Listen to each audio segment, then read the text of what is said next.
Xiao यान बिस्तर पर क्रॉस लेग करके बैठा था। इस समय कमरे के भीतर प्राकृतिक ऊर्जा कुछ तीव्रता से उतार चढ़ाव कर रही थी। नंगी आंखों से दिखाई देने वाली असंख्य ऊर्जा तरंगे जियाओ यान के शरीर के भीतर से उछल रही थी और बाहर निकल रही थी। उसके कपड़े इतने सूज गए थे कि वे फूल गए थे। उसके गंभीर चेहरे पर एक हल्की हरी चमक आंशिक रूप से दिखाई दे रही थी। जैसे जैसे आसपास की प्राकृतिक ऊर्जा जियाओ यान के शरीर में प्रवाहित हो रही थी, लहर दर लहर उसके चेहरे पर हरी चमक भी लगातार घनी होती जा रही थी। अंत में हरे रंग की चमक ने लगभग उसके पूरे चेहरे को ढक लिया। उसके शरीर के भीतर का बल भी धीरे धीरे बढ़ रहा था। जब बढ़ती हुई शक्ति एक निश्चित स्तर पर पहुंची तो आसपास की उतार चढ़ाव वाली ऊर्जा अचानक रुक गई। जियाओ यान के शरीर पर सूजे हुए कपड़े सख्त हो गए और अब और नहीं हिल रहे थे। ये अजीब शांत विराम लगभग 10 सेकंड तक जारी रहा। जियाओ यान, जिसने अपनी आंखें कसकर बंद कर रखी थी, ने अचानक उन्हें खोल दिया। हरे रंग की लौ तुरंत लुढ़की और तुरंत और तेजी से गायब होने से पहले ऊपर उठी। अचानक उसकी काली आंखों के भीतर से एक भयंकर चमक निकल पड़ी। अपने शरीर को प्रशिक्षण मोड में रखते हुए जियाओ यान ने अपना मुंह खोला। कुछ हद तक काले रंग की मैली हवा बाहर निकली। काली हवा ऊपर की ओर फैल गई। जो कुछ भी उसे छूता वो पूरी तरह से जंग खा जाता। ये तब तक ऊपर उठती रही जब तक कि इसने छत में एक छोटा सा छेद नहीं बना दिया, और फिर ये धीरे धीरे सूरज की रोशनी में शून्य में बदल गई। गंदी सांस छोड़ने के बाद जियाओ यान की आंखों में भयंकर चमक भी चुपचाप चली गई। सख्त कपड़े एक बार फिर नरम हो गए क्योंकि वे जियाओ यान की त्वचा के करीब थे। कमरे के भीतर जो प्रभावशाली शक्ति थी वो भी उसके शरीर में वापस चली गई। 7 सितारा डूशी। जैसे ही उसने अपनी मुट्ठी को धीरे से कस लिया, उसके शरीर में ताकत भर जाने का एहसास जियाओ यान को थोड़ा नशे में डाल गया। हालांकि वो जानता था कि जिस गति से वो पहले से आगे बढ़ रहा था उसके अनुसार वो जल्द ही या बाद में 7 सितारा स्तर पर पहुंच जाएगा। हालांकि उसे उम्मीद नहीं थी कि नालन जी में जहर को 3 बार सोखने से ही वो एक स्तर ऊपर उठ जाएगा। डू वांग के शरीर में ऊर्जा वास्तव में बहुत बड़ी और उफनती है। मैंने इसे केवल 3 बार ही सोखा है, लेकिन ये ऊर्जा मुझे एक स्तर ऊपर उठाने के लिए पर्याप्त थी। जियाओ यान ने धीरे से कहा। उसका शरीर अजीब तरह से मुड़ गया।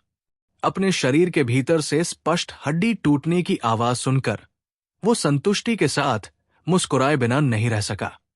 ये सौदा काफी अच्छा सौदा लगता है।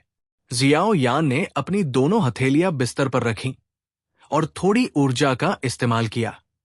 उसका शरीर कोमल तरीके से ऊपर की ओर उछला, जिसके बाद वो हवा में उछला और धीरे से जमीन पर गिरा। उसने अपना हाथ ताली बजाई, चारों ओर देखा और भौहें सिकोड़ते हुए बुदबुदाया, वो अभी भी वापस क्यों नहीं आया? जियाओ यान ने एक पल के लिए सोचा और केवल इस व्यर्थ प्रयास पर असहाय होकर अपना सिर हिलाया। फिर उसने दरवाजा खोला और बाहर चला गया। कल ग्रैंड मीटिंग शुरू होने वाली थी। उसे ग्रैंड मीटिंग में होने वाली विभिन्न प्रकार की प्रतियोगिताओं और अब किस तरह से परीक्षण किए जाते हैं, इस बारे में पूछताछ करने के लिए एसोसिएशन में जाना था। अन्यथा वो गलत कदम से शुरुआत करेगा। सराय से बाहर निकलने के बाद जियाओ यान सड़क पर खड़ा था और अपने चारों ओर एक नजर डाली। फिर उसने अपने कदम उठाए और अल्केमिस्ट एसोसिएशन की ऊंची इमारत की ओर चल दिया, जहां से कोई कम से कम दूर से इसका एक कोना तो देख सकता था। वहां चलते समय जियाओ यान ये देखकर दंग रह गया कि शहर की कुछ मुख्य सड़कों पर पहले से ही पूरी तरह से सशस्त्र शूरवीर इकाइयां गश्त कर रही थी। स्पष्ट रूप से ये अल्केमिस्ट ग्रैंड मीटिंग के कारण था जो शुरू होने वाली थी। आखिरकार अगर इतनी बड़ी ग्रैंड मीटिंग में हंगामा होता है तो इसका साम्राज्य पर कई अलग अलग बड़े प्रभाव होंगे। इसलिए शाही परिवार को ऐसी किसी भी संभावना को रोकने की जरूरत थी। टीएल, हाँ, शूरवीर, घोड़े प्लस कवच प्लस वाले लोग घुड़सवार सेना सेना नहीं है। अगर मैं गलत हूं तो मुझे सुधारें, लेकिन मुझे पूरा यकीन है कि उनके लिए एकमात्र शब्द शूरवीर है। धीरे धीरे कुछ चौड़ी सड़कों से गुजरने के बाद आखिरकार जियो यान की नजर में बड़ी कीमियागर एसोसिएशन आ गई। प्रवेश द्वार पर नजर डालते हुए, जो 2 दिन पहले की तुलना में और भी ज्यादा भरा हुआ था, वो अपना सिर हिलाए बिना नहीं रह सका। ऐसा लग रहा था कि इस भव्य बैठक में कई कीमियागर अपनी प्रतिभा दिखाना चाहते थे। अपने दोनों हाथों को अपनी पीठ के पीछे रखते हुए जियो यान ने धीरे धीरे अपने कदम पार किए और एसोसिएशन में प्रवेश किया। उसने अपने कदम मोड़े और मानव भीड़ के बीच से निकल गया। वो अभी मानव प्रवाह का अनुसरण करके एसोसिएशन में प्रवेश कर ही रहा था कि उसके पीछे थोड़ी दूर पर एक हलचल हुई। आसपास की निगाहें इधर उधर हो गई। सामने से मानव प्रवाह ने प्रवेश करना बंद कर दिया था और जियो यान बीच में फंस गया था। उसने असहाय रूप से आह भरी, थोड़ा भौहें सिकोड़ी और हंगामे के स्रोत को देखने के लिए अपना सिर घुमाया। हंगामे का स्रोत एक घोड़ा गाड़ी थी, जिसमें एक महान आभा थी। घोड़ा गाड़ी के सामने 2 घोड़े थे, जिनके बाल बर्फ की तरह सफेद थे और उनमें जरा सी भी अशुद्धता नहीं थी। घोड़ा गाड़ी के चारों ओर सुनहरे पीले रंग के ब्रोकेड पर एक अजीब जानवर बना हुआ था, जिसके शरीर से नीले रंग की ज्वाला निकल रही थी। अजीब जानवर का आकार बड़ा था और उसका रूप बहुत ही भयानक था, जिससे ऐसा लग रहा था कि उसे देखने वालों के दिलों में डर बैठ जाए। शाही शिखा, अजीब जानवर की शिखा को घूरते हुए, जिसका नाम उसे याद नहीं था, जियाओ यान ने धीरे से कहा। जिया मां साम्राज्य के नागरिक के रूप में वो जिया मां साम्राज्य की शाही शिखा को पहचानने में सक्षम था।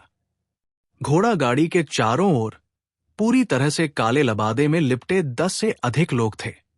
जियाओ यान की नजर इन काले लबादे वाले लोगों पर पड़ी और उसकी आंखें सिकुड़ गई। उसकी इंद्रियों से इन 10 से अधिक काले लबादे वाले लोगों ने वास्तव में उसे खतरे का एहसास कराया। ये वास्तव में जिया मां साम्राज्य के शाही परिवार होने के योग्य है।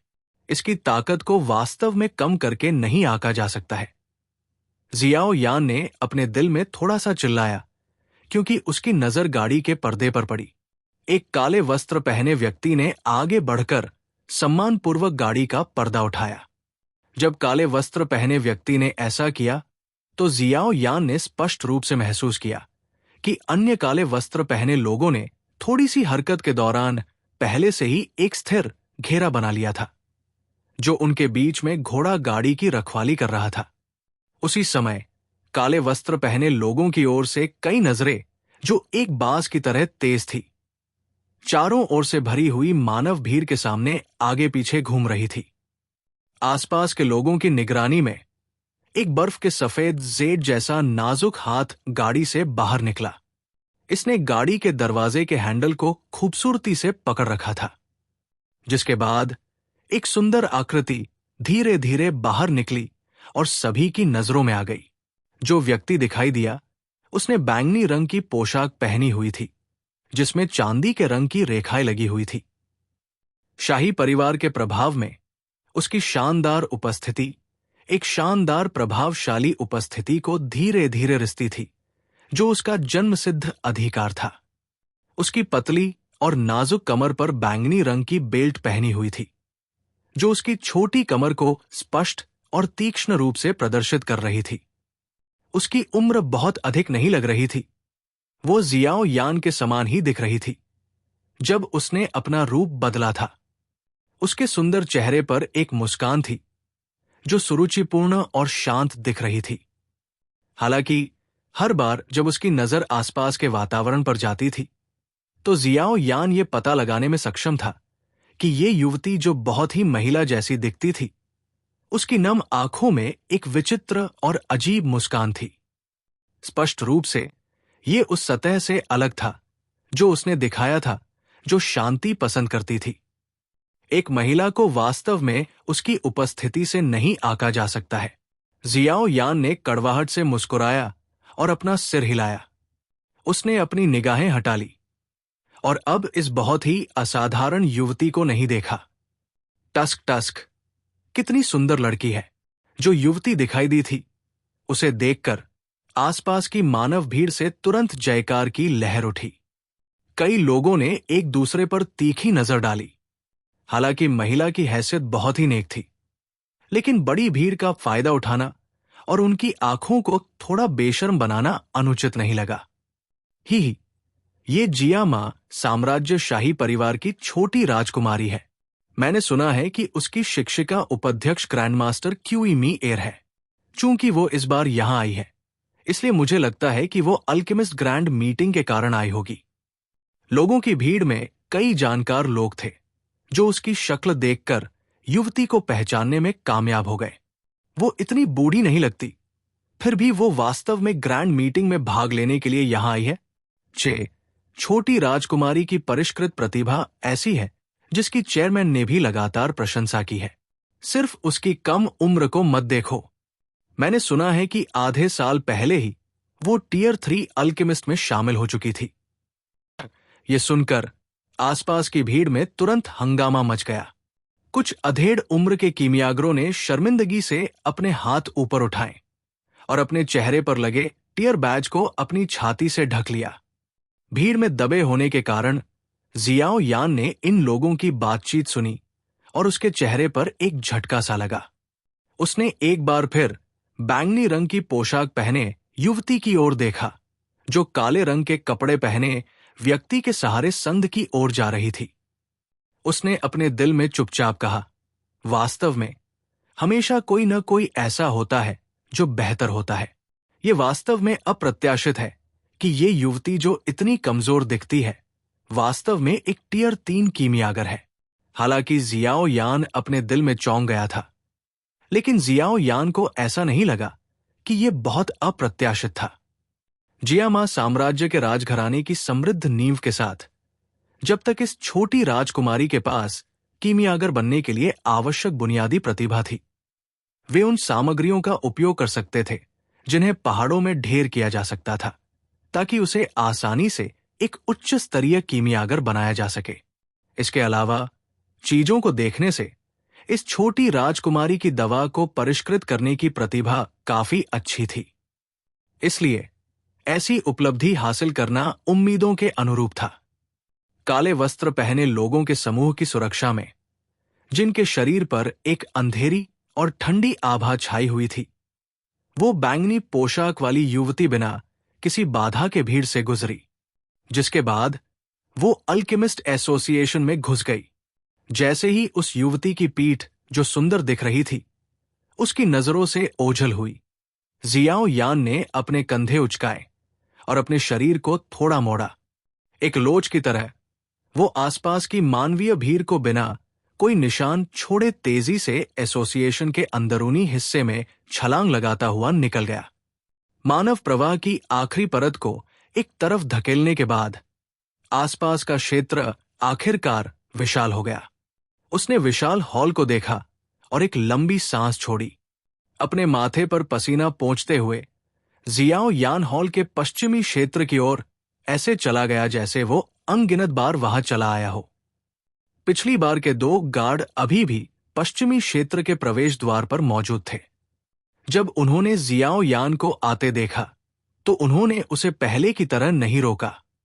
झुककर उसका अभिवादन करने के बाद उन्होंने उसके प्रवेश करने पर उसे परेशान नहीं किया। इस स्थिति को देखते हुए ऐसा लग रहा था कि एओ तुओ ने उन्हें पहले ही जियाओ यान के लिए विशेष निर्देश दे दिए थे। ये देखकर कि गार्ड ने उसे नहीं रोका, जियाओ यान कुछ परेशानी से बचकर खुश हुआ। वो गलियारे में चला गया और धीरे धीरे सीढ़ियां चढ़ता हुआ ऊपर गया। अंत में वो पिछली बार की तरह एओ तुओ के कमरे के बाहर रुका। उसने धीरे से दरवाजा खटखटाया, अंदर से एओ तुओ की आवाज का इंतजार किया और फिर उसे धक्का देकर खोला और अंदर घुस गया। कमरे में सिर्फ एओ तुओ बैठा था। उस समय वो जियाओ यान को देख रहा था, जो मुस्कुराते हुए अंदर आया था। छोटे साथी, तुम बहुत समय के पाबंद हो। जियाओ यान मुस्कुराया और एओ तुओ के बगल में कुर्सी पर बैठ गया। उसने चाय का प्याला उठाया और एक घूंट लेते हुए हंसा। मैं कुछ भी अनावश्यक नहीं कहूंगा। इस बार यहां आने का मेरा उद्देश्य प्रतियोगिता के प्रारूप के बारे में पूछताछ करना है। क्या यह लॉटरी द्वारा या किसी और तरीके से किया जाता है? टीएल, लॉटरी निकालना एक बार में एक यादृच्छिक व्यक्ति का ऊपर जाना। प्रतियोगिता में भाग लेने वाले बहुत से प्रतियोगी हैं। यदि प्रतियोगिता में एक एक करके लॉटरी निकालने पर निर्भर किया जाता तो इसमें कितना समय लगता? एओ टुओ ने मुस्कुराते हुए अपना सिर हिलाया। अपनी उंगली से उसने टेबल की सतह पर एक बहुत बड़ा आयत बनाया और अपने चेहरे पर मुस्कान के साथ आगे बढ़ा। प्रतियोगिता में सभी कीमियागर एक ही समय में एक विशाल मंच पर भाग लेंगे। वहां आपके पास काफी राउंड होंगे और प्रतियोगिता के लिए आवश्यकताएं धीरे धीरे कठिन होती जाएंगी। जब वो समय आएगा तो ये रेत के कणों को छानने वाली छलनी की तरह होगा। जो योग्य नहीं है उन्हें तेजी से हटा देगा। जो सबसे लंबे समय तक टिके रहने में सक्षम है वे सभी प्रतिभागियों में सर्वश्रेष्ठ है। जो भी फसल की क्रीम के बीच खड़ा होने में सक्षम है वो अंतिम विजेता होगा। ओ, जियाओ यान ने अपना सिर थोड़ा हिलाया। सैकड़ों या हजारों कीमियागरों का एक ही मंच पर अपनी लपटें उठाना और दवा को परिष्कृत करना बेहद शानदार दृश्य होगा। हे, तुम सच में उस तरह का दृश्य देखना चाहते हो, है ना? जब वो समय आए तो डरना मत। उस समय जब मैंने पहली बार भाग लिया था तो मैं भी चौंक गया था। ग्रैंडमास्टर एओ तुओ हंसे। ऐसा लग रहा था कि उन्हें पता था कि जियाओ यान क्या सोच रहा था। ये सही है, यहां एक नाम सूची है, आप एक नजर क्यों नहीं डालते? ये सभी महान क्षमता वाले प्रतियोगी हैं जो इस ग्रैंड मीटिंग में भाग लेंगे। एओ तुओ ने टेबल से एक पेपर स्क्रॉल उठाया और इसे जियाओ यान को सौंप दिया। उन्होंने तुरंत कहा, यह एक आंतरिक दस्तावेज है। नियमों के अनुसार मैं इसे दूसरों को लीक नहीं कर सकता। जियाओ यान को जब कागज का स्क्रॉल मिला तो वो कुछ उत्सुक था। उसने मुस्कुराते हुए सिर हिलाया और धीरे से उसे खोला। लंबी नाम सूची में कम से कम 20 से 30 लोगों के नाम थे जिनकी योग्यताएं अच्छी थी। जियाओ यान ने उस पर नजर डाली और उसकी भौहें अचानक ऊपर उठ गई। उसे एहसास हुआ कि लियू लिंग वास्तव में नाम सूची में था और यह शीर्ष के बहुत करीब था। स्पष्ट रूप से पिलकिंग उत्तराधिकारी का नाम केवल शेखी बघारने से प्राप्त होने वाली कोई चीज नहीं थी। यह छोटी राजकुमारी शाही परिवार से होनी चाहिए, है ना? जियाओ यान ने 5वें स्थान पर मौजूद छोटी राजकुमारी की ओर इशारा करते हुए पूछा। हां, क्या तुमने उसे देखा है? मैंने उसे अभी प्रवेश द्वार पर एक पल के लिए देखा है। मुझे उम्मीद नहीं थी कि उसका नाम इतना आगे होगा। जियाओ यान मुस्कुराया, रैंकिंग पर थोड़ा आश्चर्यचकित महसूस कर रहा था। उस लड़की को नीचा मत देखो। शाही परिवार की ताकत के सहारे उसके पास इतने सारे छिपे हुए कार हैं जो लोगों को चकित कर देंगे। एओ तुओ मुस्कुराया और याद दिलाया। जियाओ यान ने थोड़ा सिर हिलाया। उसने एओ तुओ को लौटाने से पहले नाम सूची पर दी गई जानकारी को ध्यान से देखा। प्रतियोगी वास्तव में बहुत मजबूत है। सिर्फ टियर 3 के कीमियागरों को गिने तो उनमें से तेरे पहले से ही है। यह वास्तव में थोड़ा परेशानी भरा है और आप इसके लिए केवल अपने आप पर भरोसा कर सकते हैं। मैं आपकी केवल इतनी ही मदद कर सकता हूं। एओ तुओ ने अपना सिर हिलाया और असहाय होकर कहा। जियाओ यान मुस्कुराया और अपना सिर हिलाया। उसने पूछा, क्या ग्रैंड मीटिंग कल से शुरू हो रही है? क्या मुझे अभी भी कुछ करने की जरूरत है? हां, वास्तव में आपको अभी भी कुछ करने की जरूरत है। प्रतियोगिता से पहले इसे अंतिम परीक्षा माने। बाहरी लोगों के लिए यह परीक्षा का दौर नहीं होता है, लेकिन हमारे द्वारा अनुशंसित प्रतियोगियों, शाखा प्रमुखों को इस दौर को पास करना होगा। इसे पहले से ही एक तरह की परीक्षा माना जा सकता है, जहां एसोसिएशन लोगों को चुनने की हमारी क्षमता का आकलन करता है। अगर कोई इस परीक्षा को पास नहीं कर पाता है, तो हमारी सिफारिश का कोई असर नहीं होगा। एओ तुओ खड़ा हुआ, मुस्कुराया और कहा, मेरे पीछे आओ। इस जगह पर आप नाम सूची में कुछ मजबूत विरोधियों को देख पाएंगे। हाँ, जियाओ यान ने अपना सिर हिलाया, खड़ा हुआ और एओ तुओ का पीछा किया। वे दोनों कमरे से बाहर चले गए और थोड़ी देर के लिए एक शांत गलियारे में चले गए। एक बार जब वे अंत में पहुंच गए तो उन्होंने बगल में एक दरवाजा खोला और धीरे धीरे अंदर घुस गए। जैसे ही वे दरवाजे से अंदर गए, अचानक एक तेज रोशनी चमक उठी, जिससे जियाओ यान ने अनजाने में अपनी आंखें सिकोड़ ली। आखिरकार उसने रोशनी के अनुकूल होने के बाद उन्हें खोला। उनके सामने एक विशाल आंतरिक हॉल दिखाई दिया, जो काफी शास्त्रीय तरीके से सजाया गया था। उस समय आंतरिक हॉल में कुछ लोग 2 और 3 के समूह में खड़े थे। जियाओ यान की नजर इन लोगों पर पड़ी और यह देखकर कुछ हद तक दंग रह गया कि इनमें से कई लोग, जो काफी युवा दिख रहे थे, वास्तव में तीसरे दर्जे के कीमियागर के स्तर के थे। साम्राज्य की छोटी राजकुमारी, जिसे उसने कुछ समय पहले मुख्य द्वार पर देखा था, वो भी उनमें से एक थी। उसकी नजर एक बार फिर घूमी और भौहें ऊपर उठाकर आखिरकार एक खूबसूरत दिखने वाले युवक पर रुकी, जो कुछ टियर 3 कीमियागरों से बातचीत कर रहा था। लियू लिंग।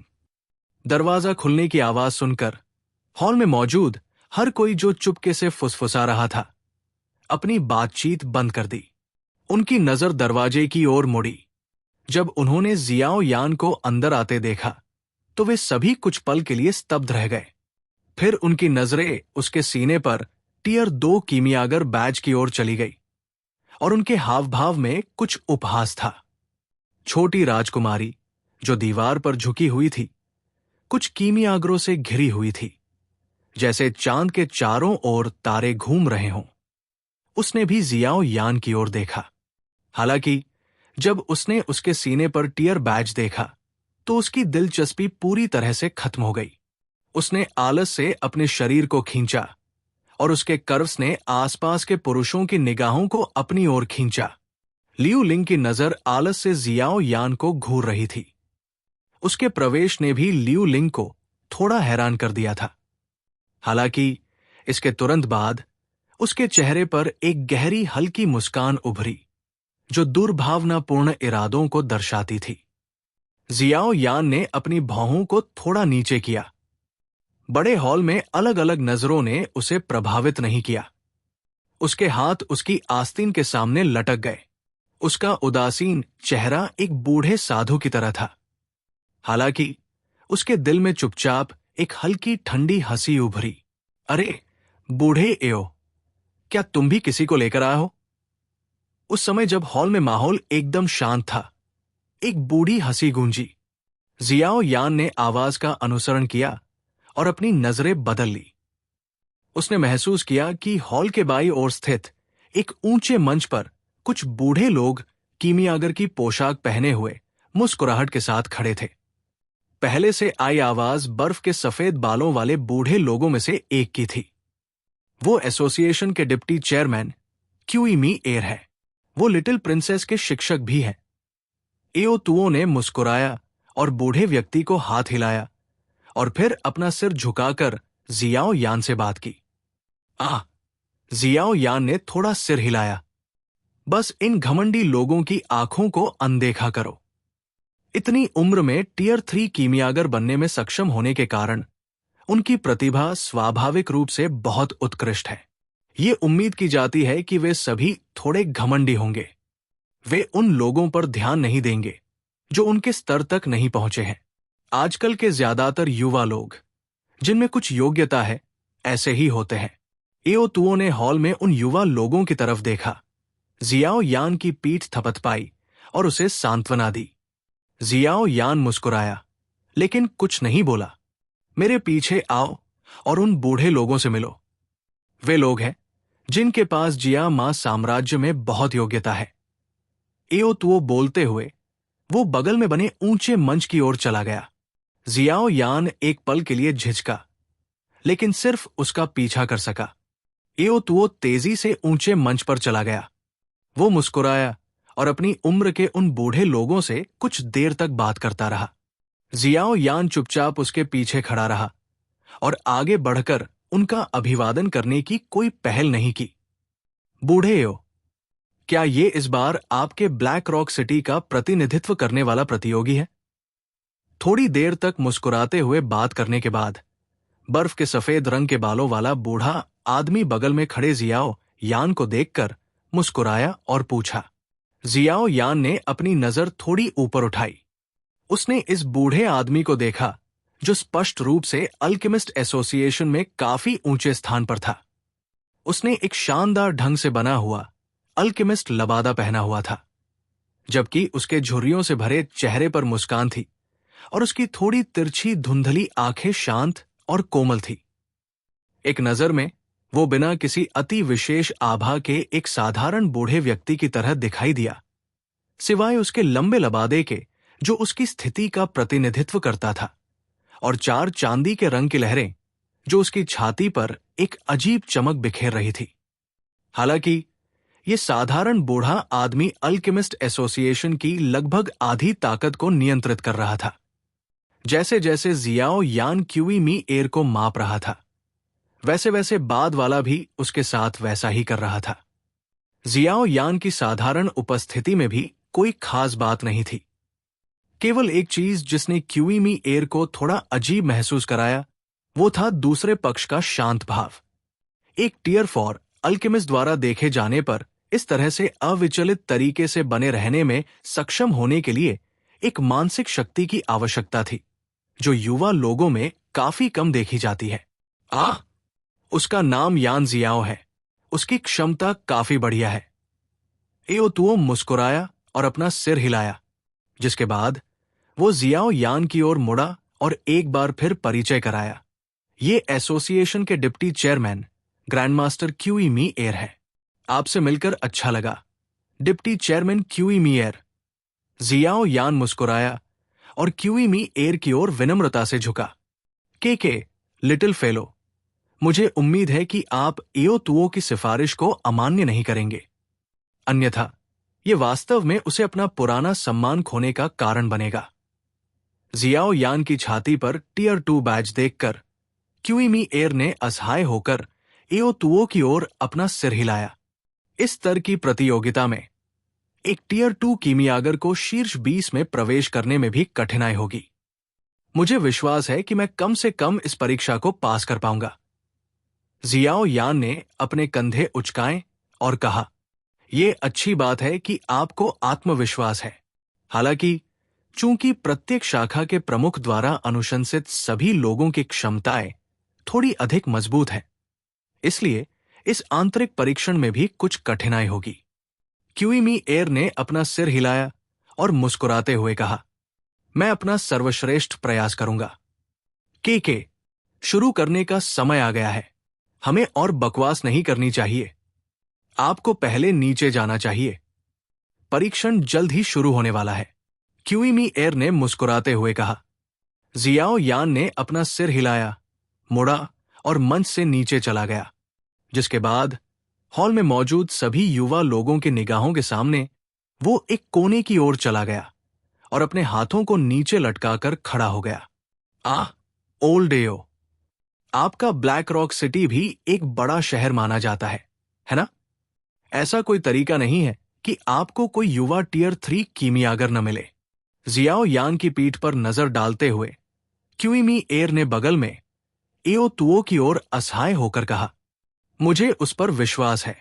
अपने दोनों हाथों को अपनी चौड़ी आस्तीन में डालकर एओतुओ ने रहस्यमयी मुस्कान के साथ कहा, तुम बूढ़े साथी, अगर ग्रैंड मीटिंग में तुम्हारी तरफ से कोई भी शानदार प्रदर्शन नहीं करता है तो अगले साल तुम्हारे फंड में कटौती के लिए हमें दोष मत देना। ये चीजें किताबों के हिसाब से होनी चाहिए। अच्छे रिश्ते होने से कोई मदद नहीं मिलती। क्यूई मी एयर ने अपना सिर हिलाया और कहा। एओतुओ मुस्कुराया और सिर हिलाया। उसने इस विषय पर चिंता करना जारी नहीं रखा और कहा, समय आ गया है, चलो परीक्षण शुरू करते हैं। यह सुनकर क्यूई मी एयर ने और कुछ नहीं कहा। उसने अपनी नजर नीचे सभी की ओर घुमाई। उसकी उंगली हॉल के सामने की ओर इशारा करती है। वहां दीवार पर कई काले रंग के पर्दे लटके हुए थे। प्रत्येक पर्दे के पीछे एक छोटा सा व्यक्तिगत कमरा है। वो आपका परीक्षा कक्ष है। जैसा कि सभी जानते हैं, औषधीय अवयवों को परिष्कृत करना औषधीय गोली को परिष्कृत करने में एक अत्यंत महत्वपूर्ण कदम है। इस बार हमारा परीक्षण औषधीय अवयवों के आपके शोधन का परीक्षण करना है। प्रत्येक छोटे कमरे में एक मंच पर परीक्षण के लिए आवश्यक औषधीय अवयव पहले से ही तैयार है। आप सभी को जो करने की जरूरत है वो है औषधीय अवयवों को उच्चतम शुद्धता में परिष्कृत करने के लिए सबसे कम समय का उपयोग करना। जब रेत पूरी तरह से गिर जाएगी तो जिन लोगों ने शोधन पूरा नहीं किया है उन्हें इस परीक्षण में असफल माना जाएगा। इसके अलावा भले ही आप सामग्री को सफलतापूर्वक परिष्कृत कर लें, ये बूढ़े लोग निर्णायक होंगे। यदि आपके द्वारा परिष्कृत की गई औषधीय सामग्री हमारे मानकों को पूरा नहीं करती है तो आपको इस परीक्षा में भी असफल माना जाएगा। असफल होने का परिणाम मुख्य प्रतियोगिता में भाग लेने की योग्यता खोना है। क्यूईमी एयर ने मेज पर एक रेत घड़ी की ओर इशारा किया।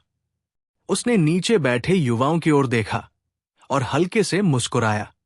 असफल होने पर इतनी कड़ी सजा सुनकर नीचे बैठे युवा एक दूसरे का सामना कर रहे थे। कुछ लोगों को छोड़कर उनके हाव भाव में थोड़ा बदलाव था। धीरे धीरे अपनी निगाह नीचे की ओर घुमाते हुए क्यूईमी एयर अचानक जियाओ यान पर रुक गया, जो अपने हाथों को लटकाए एक कोने में खड़ा था। उसने शांत चेहरे को देखा और दंग रह गया और चुपचाप अपने दिल में बुदबुदाया, क्या इस आदमी में वास्तव में कोई असली क्षमता है? ठीक है, शुरू करो। रेत घड़ी के समय पर ध्यान दो। जियाओ यान से अपनी निगाह हटाने के बाद क्यूईमी एयर ने मुस्कुराते हुए अपने हाथों से ताली बजाई और कहा। यह सुनकर हॉल में मौजूद सभी लोग छोटे छोटे समूहों में अपनी बाई ओर बढ़ने लगे, जिसके बाद उनमें से प्रत्येक ने एक काला पर्दा हटाया और अंदर चला गया। जियाओ यान ने भी एक दूर का काला पर्दा चुना और अंदर जाने ही वाला था कि उसके पीछे से हंसी की आवाज आई। इससे वो अपने कदम रोककर अपना शांत चेहरा घुमाने लगा। के मुझे उम्मीद नहीं थी कि भाई यान जियाओ भी इस तरह के आंतरिक परीक्षण में भाग ले पाएगा। लगता है कि हमें किसी भाग्य ने एक साथ बांध रखा है।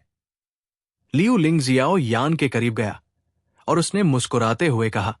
हालांकि उसकी स्त्री जैसी मुस्कान ने जियाओ यान को थोड़ा सा उदास कर दिया। जियाओ यान ने उसे हल्के से देखा और कहा, मुझे बस नंबर बनाने के लिए किसी ने रोक लिया था। भाई यान जियाओ वास्तव में मजाक करना जानता है। हालांकि आपका स्तर नहीं आ सकता, लेकिन आपके पास स्वर्गीय ज्वाला जैसी एक अजीब वस्तु है। मुझे लगता है कि आपके परिणाम बहुत कम नहीं होंगे। लियू लिंग ने जियाओ यान के चेहरे पर अपनी नजर घुमाई। ईमानदारी से कहूं तो उसे अभी भी इस बात पर बहुत संदेह था कि क्या जियो यान के पास स्वर्गीय ज्वाला है। आखिरकार ये केवल उसका अनुमान था। हालांकि उसने निजी तौर पर नालन यानरान से पूछा था, लेकिन उसने उसे इस तरह के गुप्त मामले पर कोई सटीक जवाब नहीं दिया। जियो यान ने अपने कंधों को सिकोड़ते हुए काला पर्दा हटाकर अंदर जाने से पहले कोई वादा नहीं किया। इससे लियू लिंग उसी जगह पर खड़ा रह गया और उसकी भौहें थोड़ी सिकुड़ गई। बड़े भाई लियू, क्या तुम अंदर नहीं जा रहे हो? लियू लिंग के पीछे से एक स्पष्ट आवाज सुनाई दी। सुंदर छोटी राजकुमारी चली गई। जियो यान को देखा जो पर्दे के पीछे गायब हो गया था और मीठी मुस्कान दी। मैं अभी किसी ऐसे व्यक्ति से मिली हूं जिसे मैं जानती हूं। अगर छोटी राजकुमारी को कोई दिलचस्पी है तो मैं उसे तुमसे मिलवा सकती हूं। लियू लिंग ने धीरे से कहा और उसने छोटी राजकुमारी को एक गर्मजोशी भरी मुस्कान दी। इसे भूल जाओ, एक टियर 2 कीमियागर। मेरा मूड तुम्हारे जैसा अच्छा नहीं है। छोटी राजकुमारी ने आलस से अपना सिर हिलाया। जाहिर है जियाओ यान के प्रति उसकी दिलचस्पी लियू लिंग जितनी समृद्ध नहीं थी। आखिरकार पहचान, ताकत, रूप आदि के बावजूद लियूलिंग उससे कहीं आगे निकल गया। हाँ, ये तुम पर निर्भर है। लियूलिंग मुस्कुराया। छोटी राजकुमारी के जियाओ यान को नजरअंदाज करने के तरीके ने उसके दिल में कुछ खुशी पैदा की। नालन कबीले में दादा नालन जियाओ यान को बहुत महत्व देते थे, जिससे लियूलिंग, जिसे हमेशा एक प्रतिभाशाली व्यक्ति के रूप में बहुत सम्मान दिया जाता था, अपने दिल में नाराज महसूस करता था। मैं पहले जाऊंगा। बड़े भाई लियूलिंग को मुझसे हारना नहीं चाहिए। छोटी राजकुमारी ने हल्के और फुर्तीले अंदाज में काले पर्दे वाले कमरे में प्रवेश करने से पहले लियूलिंग को देखकर पलकें झपकाईं। लियूलिंग मुस्कुराया और अपना सिर हिलाया। उसने खाली हो चुके हॉल को देखा और अब और देर नहीं की। आराम से चलते हुए वो एक काले पर्दे के पीछे से अंदर गया। उसके इत्मीनान से भरे तरीके ने क्यूइमी एयर और ऊंचे मंच पर बैठे अन्य लोगों को अपना सिर हिलाने पर मजबूर कर दिया। इस बार परीक्षा का प्रश्न काफी अच्छा है। औषधीय तत्वों को परिष्कृत करना न केवल दवा को परिष्कृत करने का एक आवश्यक कदम है, बल्कि ये लॉ को नियंत्रित करने की क्षमता का भी परीक्षण करता है। ये बहुत छोटी सी चीज इन छोटे लोगों की कुछ क्षमताओं का मोटे तौर पर परीक्षण करने में सक्षम होनी चाहिए। खाली बड़े हॉल को देखते हुए एओतुओ ने मुड़कर क्यूइमी एयर की ओर मुस्कुराते हुए कहा। क्यूइमी एयर ने मुस्कुराते हुए सिर हिलाया। वो बगल में एक कुर्सी पर बैठ गया, अपना चाय का प्याला उठाया और एक घूंट लिया। मुस्कुराते हुए उसने कहा, अगला देखते हैं कि कौन परिष्कृत औषधीय तत्वों को उच्चतम शुद्धता के साथ निकाल पाता है। ओह! काले पर्दे से गुजरते हुए जियाओ यान की नजर में एक छोटा कमरा दिखाई दिया। कमरा विशाल नहीं था, लेकिन यह काफी सुंदर और साफ सुथरा था। छोटे कमरे की दीवार के पास एक चौकोर हरा पत्थर का मंच था। पत्थर के मंच पर एक घंटा रखा हुआ था और साथ में कुछ औषधीय तत्व बड़े करीने से रखे हुए थे। पत्थर के मंच के किनारे चलते हुए जियाओ यान की नजर काले कोयले जैसी औषधीय सामग्री के कुछ टुकड़ों पर पड़ी। उसकी आंखों में आश्चर्य साफ झलक रहा था। उसने धीरे से कहा, यह वास्तव में ब्लैक आयरन स्पिरिचुअल लीफ है, जो गर्मी के प्रति सबसे ज्यादा प्रतिरोधी सामग्री में से एक है। ये चीज वास्तव में शोधन के दौरान किसी की ऊर्जा को समाप्त कर देती है। ये बूढ़े लोग वास्तव में दूसरों को मानसिक शांति नहीं देते। जियाओ यान ने अपना सिर हिलाया और अपनी उंगली को धीरे से अपनी स्टोरेज रिंग पर रगड़ा। टेबल पर एक गहरे लाल रंग की औषधीय कड़ाही दिखाई दी। जियाओ यान ने एक ब्लैक आयरन स्पिरिचुअल लीफ उठाया, उसे अपने हाथ पर रखा और उसे मसला, जिसके बाद उसकी भौहें कसकर एक साथ दब गई। वो परेशान था कि उसे ग्रीन लोटस कोर फ्लेम का इस्तेमाल करना चाहिए या नहीं। एक पल सोचने के बाद जियाओ यान ने अपना सिर हिलाया। वो इतनी कम उम्र में टेस्ट के दौरान अपने छिपे हुए कार्ड का इस्तेमाल नहीं करना चाहता था। अगर उसने इतनी आसान परीक्षा में ग्रीन लोटस कोर फ्लेम का इस्तेमाल किया, तो ये निस्संदेह मुर्गे को मारने के लिए हथौड़े का इस्तेमाल करने जैसा था। अपनी उंगली के हल्के से झटके से उसकी उंगलियों के बीच एक बैंगनी रंग की गोली दिखाई दी। जियो यान ने इसे अपने मुंह में फेंक दिया और थोड़ा चबाया, जिसके बाद उसने फूंक मारी। बैंगनी रंग की लौ का एक समूह तुरंत बाहर निकला और जियो यान की हथेली में थाम लिया। बैंगनी लौ के इस समूह को पकड़े हुए जियो यान धीरे से मुस्कुराया। चूंकि उसने तब बैंगनी लौ को निगल लिया था, इसलिए वो अब भी लौ को अधिक परिचितता के साथ नियंत्रित करने में सक्षम था। हालांकि इसकी तुलना हरी लौ के लिए उसके उच्च स्तर के नियंत्रण से नहीं की जा सकती थी, लेकिन ब्लैक आयरन स्पिरिचुअल लीफ को परिष्कृत करना बहुत बड़ी समस्या नहीं होनी चाहिए। जियो यान की आध्यात्मिक शक्ति धीरे धीरे उसके शरीर से बाहर निकली और बैंगनी रंग की लौ के इस समूह को नियंत्रित किया, क्योंकि इसे धीरे धीरे कड़ाही में डाला गया था। तुरंत बर्फीली ठंडी कड़ाही का तापमान बढ़ने लगा। बैंगनी रंग की लौ उसके भीतर ऊपर की ओर उठी और तड़प उठी। जियाओ यान ने चमकीले बैंगनी रंग की लौ को उदासीनता से देखा। उसने अपना हाथ हिलाया और ब्लैक आयरन स्पिरिचुअल लीफ उसके हाथ से छूटकर औषधीय कड़ाही में फेंक दिया गया। बैंगनी लौ उस पर अशांत रूप से उछली, उसे लपेट लिया और तीव्र रूप से जलने लगी। जियाओ यान की 10 उंगलियां उसके सामने लचीले ढंग से नाच रही थी। एक पल बाद जियाओ यान, जो अपने नियंत्रण में और भी अधिक सहज हो गया था, ने वास्तव में धीरे धीरे अपनी आंखें बंद कर ली। उसने लौ की जलन को नियंत्रित करने के लिए पूरी तरह से अपनी भावना पर भरोसा किया। शोधन के समय मेज पर रेत के गिलास में रेत धीरे धीरे नीचे उतर रही थी। शांत हॉल में ऊंचे मंच पर बैठे क्यूइमी एयर ने आराम करते हुए अपनी आंखें बंद कर ली थी। उसके सामने टेबल पर रेत से भरी एक रेत घड़ी रखी थी। अज्ञात समय तक शांत माहौल रहने के बाद क्यूइमी एयर ने सबसे पहले अपनी आंखें खोली। उसने रेत घड़ी पर नजर डाली, जहां उसका आधा हिस्सा गिर चुका था। वो थोड़ा हिल गया और धीरे से खांसने लगा।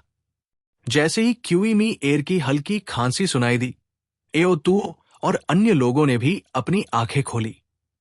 उन्होंने अपनी आंखें उठाई और कमरे का निरीक्षण किया और फिर हंसते हुए कहा, लगता है कि इस बार परीक्षण काफी कठिन है। अब तक वास्तव में कोई भी बाहर नहीं आया है। क्षमता वाले लोग शुद्धता की डिग्री को यथासंभव बढ़ाना चाहते हैं, जबकि कम क्षमता वाले लोग इस बात से परेशान हैं कि आवंटित समय के दौरान सामग्री को कैसे परिष्कृत किया जाए। इसलिए यह स्वाभाविक है कि इस छोटी अवधि के भीतर कोई भी बाहर नहीं आया है। क्यूइमी एयर मुस्कुराई और मंद स्वर में उत्तर दिया, आपको क्या लगता है कि सबसे अच्छा परिणाम कौन प्राप्त कर पाएगा? एओ तुओ ने अपना सिर हिलाया, अपने सामने चाय का प्याला उठाया और मुस्कुराते हुए पूछने से पहले चुस्की ली। ये कहना मुश्किल है। क्यूइमी एयर के सिकुड़े हुए हाथ ने कुर्सी के आर्मरेस्ट पर धीरे से टैप किया। उसने कुछ देर सोचने के बाद कहा, मेरे हिसाब से लियू लिंग के जीतने की संभावना सबसे ज्यादा होनी चाहिए। उसके पास काफी अच्छी प्रतिभा है। इतने सालों में उसने गुहे के ज्ञान का लगभग 30 से 40% भी सीख लिया है। ये उसके लिए अपनी पीढ़ी के सर्वश्रेष्ठ लोगों में से एक होने के लिए पर्याप्त है। हाँ, छोटी राजकुमारी भी बुरी नहीं है। शाही परिवार की नींव बेहद मजबूत है। अगर कोई कहे कि उन्होंने इस बार उसके लिए कुछ छिपे हुए कार्ड तैयार नहीं किए हैं, तो हम में से कोई भी उस व्यक्ति पर विश्वास नहीं करेगा। एओ तुओ ने मुस्कुराते हुए कहा, हालांकि उस लड़की की प्रतिभा काफी अच्छी है, लेकिन लियू लिंग की तुलना में वो अनुभव के मामले में बहुत कमजोर है। अगर वो उन छिपे हुए कार्डों का इस्तेमाल नहीं करती है, तो वो लियू लिंग से थोड़ी कमतर होगी। ये केवल पहला परीक्षण है, इसलिए उसके लिए अपने छिपे हुए कार्ड का उपयोग करने की संभावना नहीं है। इसलिए लियू लिंग के पास सबसे अच्छा परिणाम प्राप्त करने की सबसे अधिक संभावना है। अपने प्रिय शिष्य के बारे में बात करते समय क्यूइमी एयर के चेहरे पर एक और मुस्कान थी। एओ तुओ मुस्कुराया।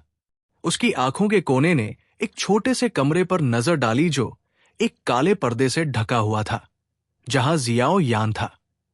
उसने आह भरी और अपने दिल में कहा, मुझे आश्चर्य है कि जियाओ यान किस तरह का परिणाम प्राप्त करने में सक्षम होगा।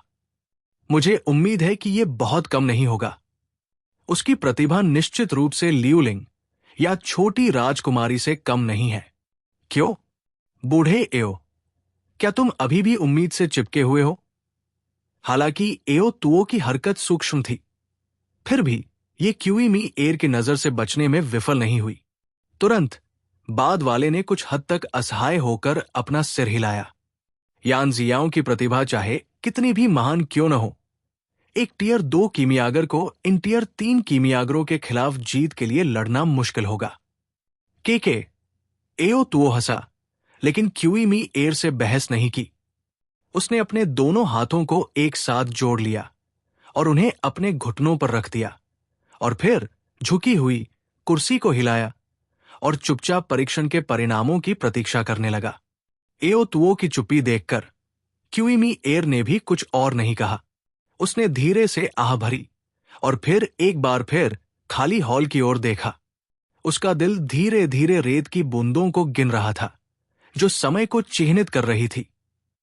ओह, जब रेत घड़ी में गिरकर केवल एक चौथाई रह गई तो एक काला पर्दा अचानक हिल गया। तुरंत ऊंचे मंच पर मौजूद कुछ लोगों की निगाहें तुरंत उस काले पर्दे पर टिक गई और वे उस काले पर्दे को गौर से देखने लगे। एक हाथ काले पर्दे से बाहर आया और उसे एक तरफ खींच लिया। एक सुंदर युवक धीरे धीरे स्त्रीवत मुस्कान के साथ बाहर आया। ये वास्तव में वही है। लंबे और सीधे व्यक्तित्व वाले युवक को देखकर एओ तुओ और अन्य लोग क्षण भर के लिए शून्य हो गए। उन्होंने तुरंत आहें भरते हुए और अपना सिर हिलाते हुए क्यूइमी एर को देखा। गुहे द्वारा सिखाया गया शिष्य वास्तव में कुछ कौशल रखता था। लियू लिंग काले पर्दे के पीछे से बाहर आया, जिसके बाद वो हॉल के बीच में रुक गया और क्यूइमी एर और ऊंचे मंच पर बैठे अन्य लोगों को देखकर मुस्कुराया। फिर उसने बेहद सज्जनतापूर्ण तरीके से झुककर प्रणाम किया। लियू लिंग के बाहर आने के कुछ ही समय बाद एक अलौकिक आकृति तेजी से काले पर्दे के पीछे से बाहर निकली। जब उसने लियू लिंग को देखा, जो पहले से ही हॉल के बीच में खड़ा था, तो उसके खूबसूरत चेहरे पर तुरंत निराशा दिखाई दी। वो धीरे धीरे हॉल के बीच में चली गई और सीटी बजाते हुए बोली, बड़े भाई लियू, मुझे उम्मीद नहीं थी कि आप इतने तेज होंगे। हे छोटी राजकुमारी, आप भी धीमी नहीं हैं। लियू लिंग मुस्कुराया और बोला, हालांकि तुम मुझसे तेज हो, लेकिन तुम्हारी औषधीय सामग्री मेरी जितनी शुद्ध नहीं हो सकती। लिटिल प्रिंसेस ने धीरे से सूंघते हुए कहा और अपनी बर्सफेद मुट्ठी लहराई। लियू लिंग ने अपना सिर हिलाया और बिना कुछ बोले मुस्कुराया। लिटिल प्रिंसेस के बाहर आने के 2-3 मिनट बाद ही शांत काला पर्दा एक के बाद एक खुल गया, मानो कोई चेन रिएक्शन हुआ हो। उनके भीतर से कई मानव आकृतियां बाहर निकली और आखिरकार हॉल में खड़ी हो गई। काले पर्दे से बाहर आने वाले पहले 13 लोगों में से सभी की छाती पर टियर 3 कीमियागर बैज था। स्पष्ट रूप से शोधन के मामले में वे उन टियर 2 कीमियागरों से कहीं आगे निकल गए। इन 13 लोगों के प्रकट होने के बाद काला पर्दा हिलना बंद हो गया। केवल 10 मिनट बाद ही काले पर्दे के पीछे से एक के बाद एक लोग बाहर आए। ये सभी लोग बिना किसी अपवाद के टियर 2 कीमियागर थे। जब ये टियर 2 कीमियागर बाहर आए तो उन 13 टियर 3 कीमियागरों को देखा, जो हॉल के बीच में अपनी छाती फुलाएं और सिर ऊंचा किए खड़े थे। तो वे कड़वी मुस्कान के साथ अपना सिर हिलाने लगे। तुरंत वे पीछे खड़े होने पर कुछ उदास दिखाई दिए। स्पष्ट रूप से इस प्रारंभिक परीक्षण के बाद वे इन वरीयता प्राप्त प्रतियोगियों से अपनी दूरी का अंदाजा लगा चुके थे। जैसे जैसे काले पर्दे बार बार हिलते गए, रेत का घड़ा खाली होने के कगार पर पहुंच गया। हालांकि एओ तुओ की भौहें कसकर एक दूसरे से चिपकी हुई थी। ऐसा इसलिए था क्योंकि अब तक जियाओ यान अभी तक दिखाई नहीं दिया था। ये छोटा सा साथी क्या कर रहा है?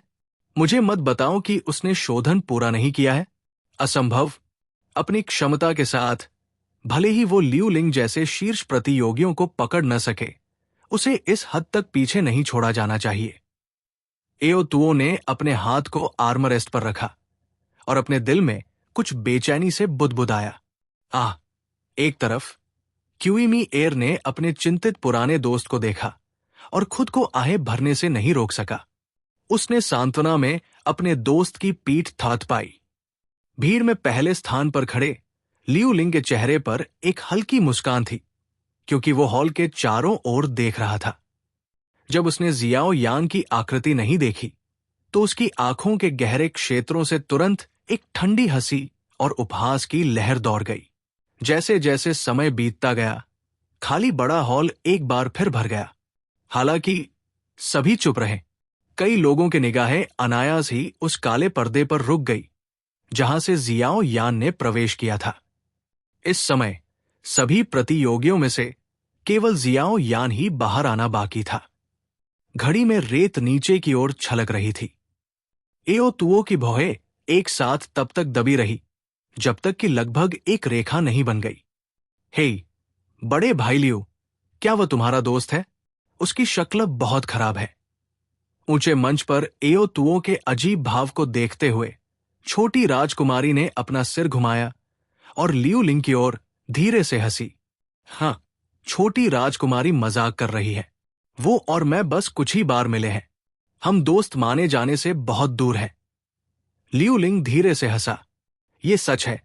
तुम्हारी योग्यता और गर्व से ऐसा लगता है कि तुमने कभी उन लोगों से दोस्ती नहीं की जिनमें कोई क्षमता नहीं है। छोटी राजकुमारी मुस्कुराई। उसके शब्द बेहद तीखे थे। शाही परिवार से आने के कारण जहां लोग आपस में षड्यंत्र रचते थे और एक दूसरे से लड़ते थे, उसने सोचा कि केवल वही मित्र माने जाने के योग्य हैं जिनके पास ऐसी क्षमता है जिसे वह गंभीरता से ले सकती है। एक साधारण श्रेणी 2 कीमियागर के पास इतनी क्षमता नहीं थी कि वो खुद को नीचा दिखा सके। लियू लिंग मुस्कुराया और अपना सिर हिलाया। उसकी नजर एक बार फिर काले पर्दे पर पड़ी, जिस पर अभी भी कोई पल नहीं था। एक मजाकिया हंसी के साथ उसने आखिरकार ध्यान देना बंद कर दिया और अपनी नजर दूसरी ओर घुमा ली। ऊंचे मंच पर रेत के गिलास के भीतर की रेत पहले ही पूरी तरह से गिर चुकी थी। इसलिए क्यूई एयर ने असहाय होकर अपना सिर हिलाया। उसे उम्मीद नहीं थी कि एओ तुओ द्वारा अनुशंसित प्रतियोगी इतना अक्षम था कि वो वास्तव में प्रारंभिक परीक्षा पास करने में विफल हो जाएगा। उसने आह भरी खड़ा हुआ ये घोषणा करना चाहता था कि शोधन समाप्त हो गया है।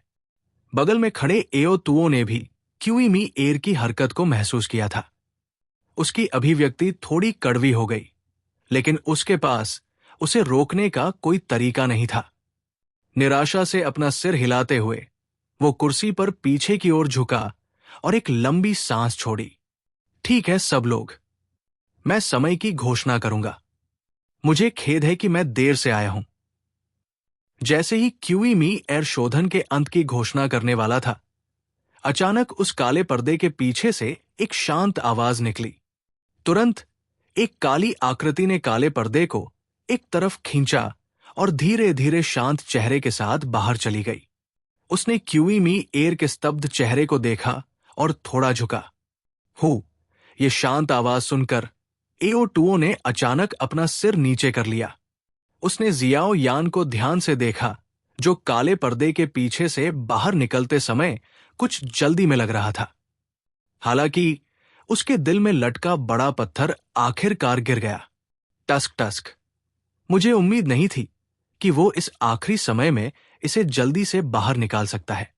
कितना भाग्यशाली। लेकिन जल्दबाजी में डाली गई एक औषधीय सामग्री शायद बहुत अच्छी नहीं होगी। छोटी राजकुमारी ने जियो यान को देखा, जो अभी अभी उत्सुकता से बाहर आया था, और धीरे से कहा, अगर वो अच्छा नहीं रहा तो उसे बाहर कर दिया जाएगा। ये बहुत आम बात है। ग्रैंड मीटिंग में लगभग हर चीज की कमी है, लेकिन प्रतियोगियों की कमी नहीं है। लियू लिंग ने अपनी आंखें सिकोड़ ली और जियाओ यान की ओर देखा और हल्के से हंसा।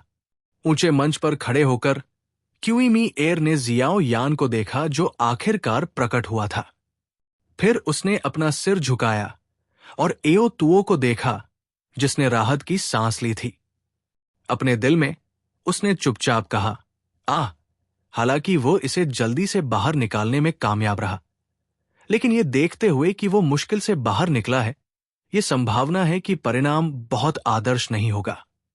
क्या अफसोस है, बेचारा बूढ़ायो। अपना सिर घुमाते हुए क्यूई एयर ने अपने सिर पर ताली बजाई और जियाओ यान को घूर रही सभी अजीब निगाहों को वापस खींच लिया।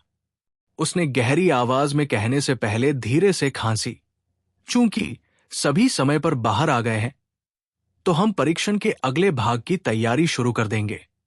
जैसे ही उसने कहा, क्यूई एयर ने कुछ कदम आगे बढ़ाए और मंच पर रखे एक काले कपड़े को उठाया। तुरंत उसने एक सटीक मशीन को प्रकट किया, जिसमें एक टिमटिमाती हुई चमक थी। ये एक शुद्धता मापने वाला यंत्र है, जिसे हमारे कीमियागर संघ द्वारा नियुक्त किसी प्रसिद्ध लोहार ने बनाया था। यह आपके द्वारा परिष्कृत की गई सामग्री की शुद्धता का सटीक परीक्षण करने में सक्षम है। क्यूई एयर ने गहरे काले रंग की मशीन को रगड़ा, एक खांचे की ओर इशारा किया और कहा, यह वो स्थान है जहां आप मापी जाने वाली सामग्री डाल सकते हैं। ये कहने के बाद उसने एक स्क्रीन की ओर इशारा किया। उस पर कुछ अक्षर बार बार चमक रहे थे। ये स्थान शुद्धता की डिग्री को प्रकट करेगा। ये 10 अंकों में से है। 10 अंक सबसे अधिक है, जबकि 1 अंक सबसे कम है। आपको पास होने के लिए 4 अंक चाहिए।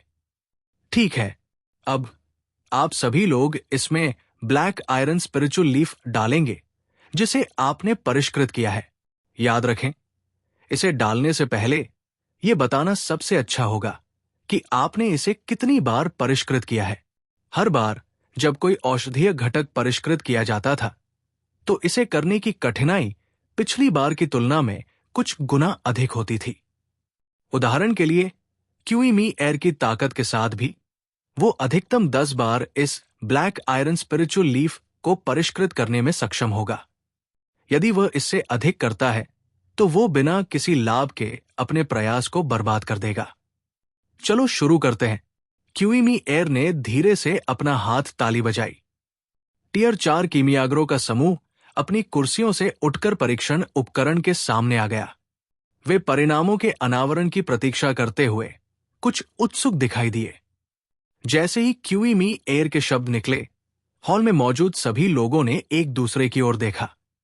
अंत में एक टियर 3 कीमियागर, जो कतार के सामने था, आगे बढ़ा और अपनी स्टोरेज रिंग से ब्लैक आयरन स्पिरिचुअल लीफ को संग्रहित करने वाली जेड बोतल निकाली, जिसके बाद उसने इसे खांचे में रख दिया। उसने क्यूईमी एयर और ऊपर बैठे अन्य लोगों का सामना किया और सम्मानपूर्वक कहा, उपाध्यक्ष महोदय, अपनी योग्यता के साथ मैं ब्लैक आयरन स्पिरिचुअल लीफ को केवल 3 बार ही परिष्कृत कर सकता हूं। क्यूईमी एयर ने थोड़ा सिर हिलाया। ब्लैक आयरन स्पिरिचुअल लीफ पर 3 प्रभावी शोधन करने में सक्षम होना एक ऐसा परिणाम माना जा सकता है जो बुरा नहीं था। उनके अनुमान के अनुसार इस युवक के शोधन की शुद्धता लगभग 5 अंक या उससे अधिक होनी चाहिए, जैसा कि क्यूईमी एयर ने उम्मीद की थी। मशीन के 2 बार चमकने के बाद मॉनिटर ने तुरंत एक बड़ा 5 दिखाया। 5 अंक। आप परीक्षा में पास हो गए। बधाई हो। खून से लाल शब्द देखकर क्यूईमी एयर ने सिर हिलाया और हंस पड़ी। अगला 4 अंक। पास। एक टियर 2 कीमियागर को आगे बढ़ाया गया और उसने तेजी से सब कुछ तैयार कर दिया। एक पल बाद मॉनिटर पर चमकने वाले 4 शब्द ने उसे सांस छोड़ते हुए खुशी से झूमने पर मजबूर कर दिया, जिसके बाद उसने अपनी छाती थपथपाई और एक तरफ चला गया। अगला 5 अंक। पास। अगला 3 अंक। फेल। कुछ लोगों के पास होने के बाद आखिरकार एक बदकिस्मत टियर 2 कीमियागर था, जो पराजित भाव के साथ पीछे हट गया। जैसे जैसे परीक्षा का समय बीतता गया, लियू लिंग आखिरकार इत्मीनान से सभी के ध्यान में परीक्षा मशीन के किनारे चला गया, जिसके बाद उसने अपनी स्टोरेज रिंग से एक जेड बोतल निकाली और उसे सावधानी से खांचे में रख दिया। उसने अपना सिर उठाया और क्यूईमी एयर से कहा और मुस्कुराया, मेरी क्षमता सीमित है, मैं इसे केवल 6 बार ही परिष्कृत कर सकता हूं। जैसे ही लियू लिंग के शब्द उसके मुंह से निकले, कमरे में मौजूद हर कोई तुरंत दंग रह गया। उस पल वे शोर मचाने लगे। न केवल नीचे के लोग, बल्कि क्यूईमी एयर और अन्य लोग भी आश्चर्यचकित नजरों का आदान प्रदान करने से खुद को रोक नहीं पाए।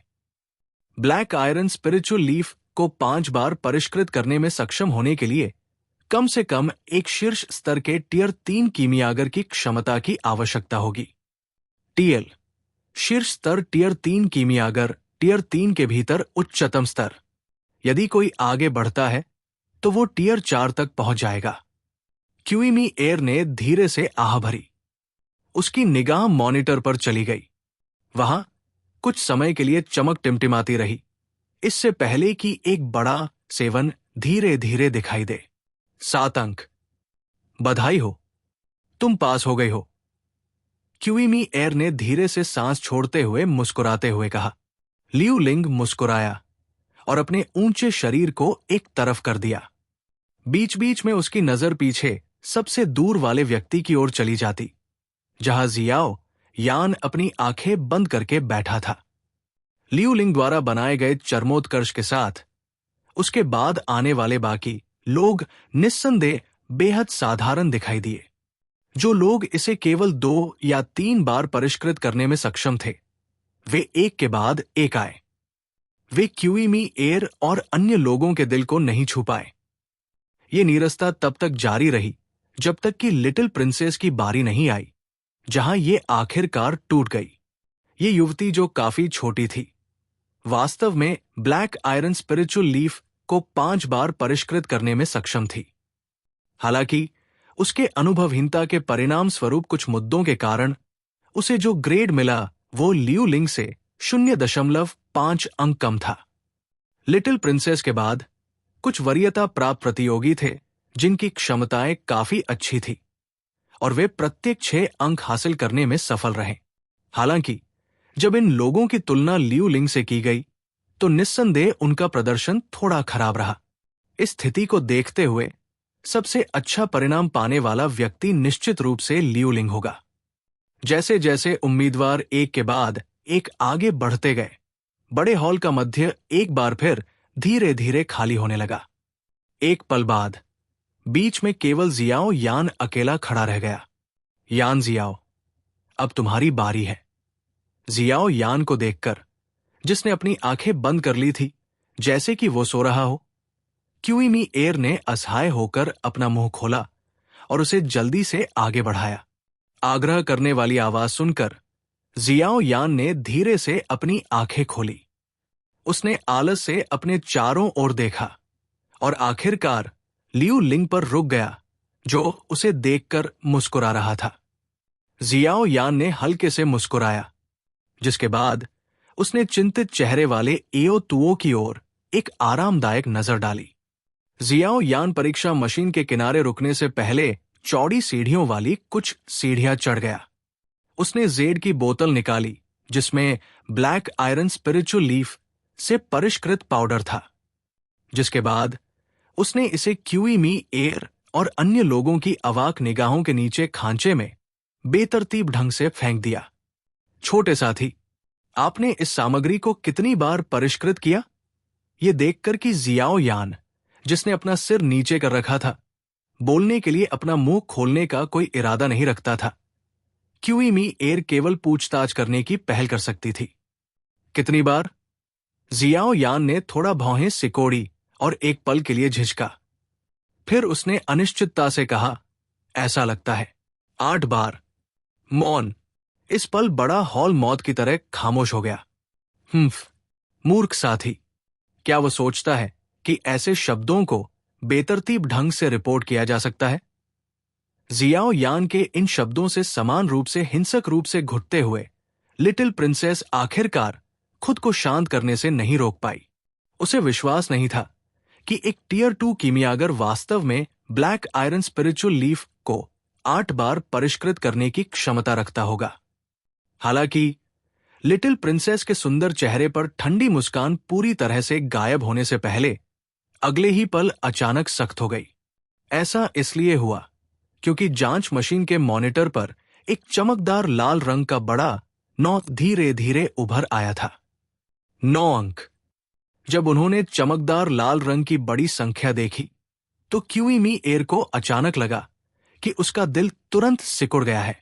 सन्नाटा, मौत जैसा सन्नाटा। शुरू में चहल पहल से भरा हॉल एक पल में पूरी तरह शांत हो गया था।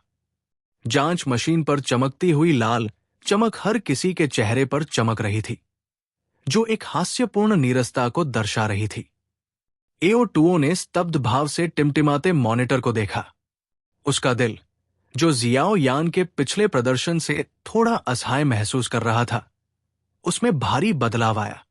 ब्लैक आयरन स्पिरिचुअल लीफ को 8 बार परिष्कृत करने की क्षमता होना कुछ ऐसी चीज थी जिसकी तुलना कुछ कीमियागरों से की जा सकती थी, जो अभी अभी टियर 4 में प्रवेश कर रहे थे।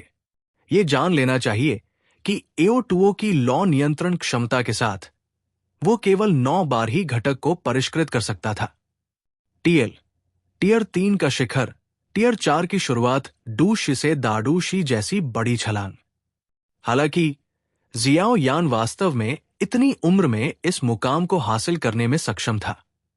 उसे डर था कि इस प्रशिक्षण प्रतिभा का वर्णन करने के लिए केवल एक शब्द का उपयोग किया जा सकता है, राक्षसी।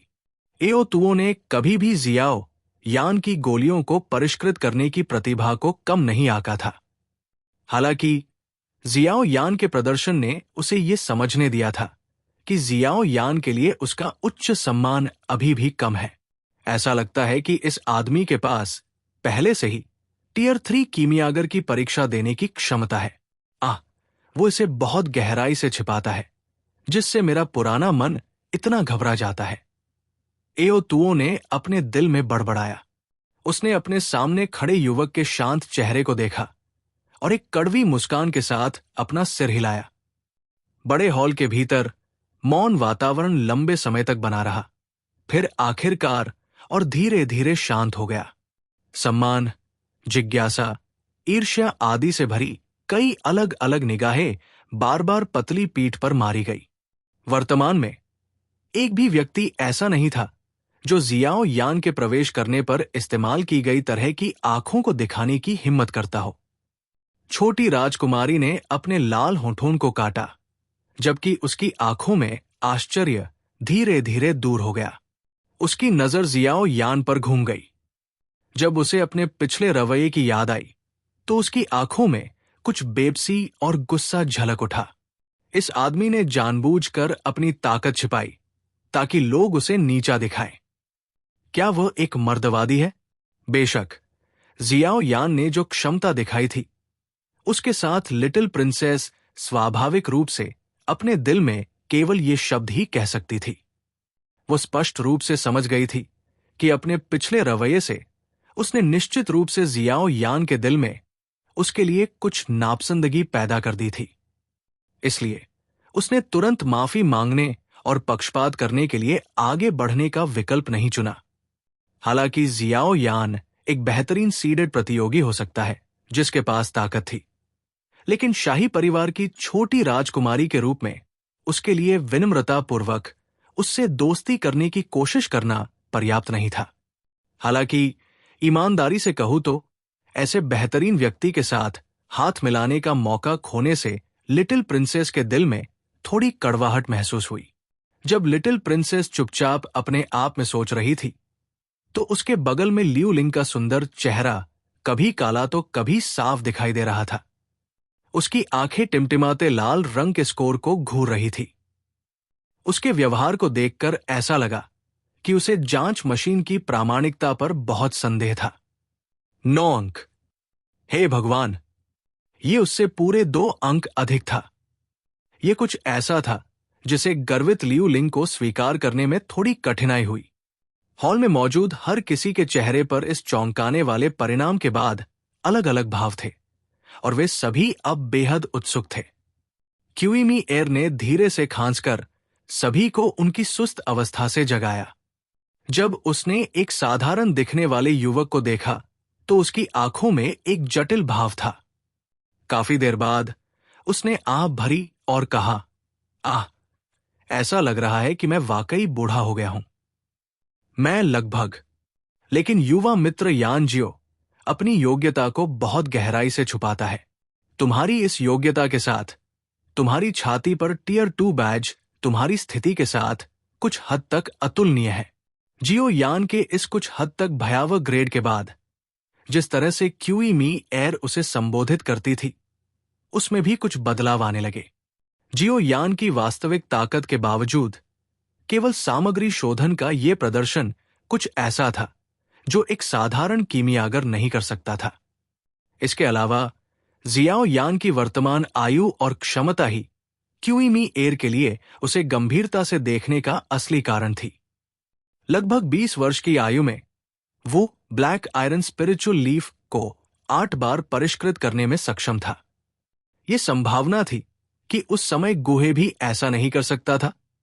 और सबसे महत्वपूर्ण बात, जियाओ यान के पीछे के शिक्षक के पास किस तरह की ताकत थी अगर वो इतने उत्कृष्ट छात्र को पढ़ाने में सक्षम था। दूसरे पक्ष के स्वर में कुछ हल्के रवैये में बदलाव को स्पष्ट रूप से महसूस करते हुए जियाओ यान शांति से मुस्कुराया। उपाध्यक्ष मजाक कर रहे होंगे। मैं केवल ज्वाला को नियंत्रित करने में थोड़ा अच्छा हूं, अन्य उल्लेख करने लायक नहीं है। इस परीक्षण के बाद जिसने पूरे स्थान को चौंका दिया था, क्यूई एर स्वाभाविक रूप से जियाओ यान के ऐसे शब्दों पर विश्वास नहीं करेगा।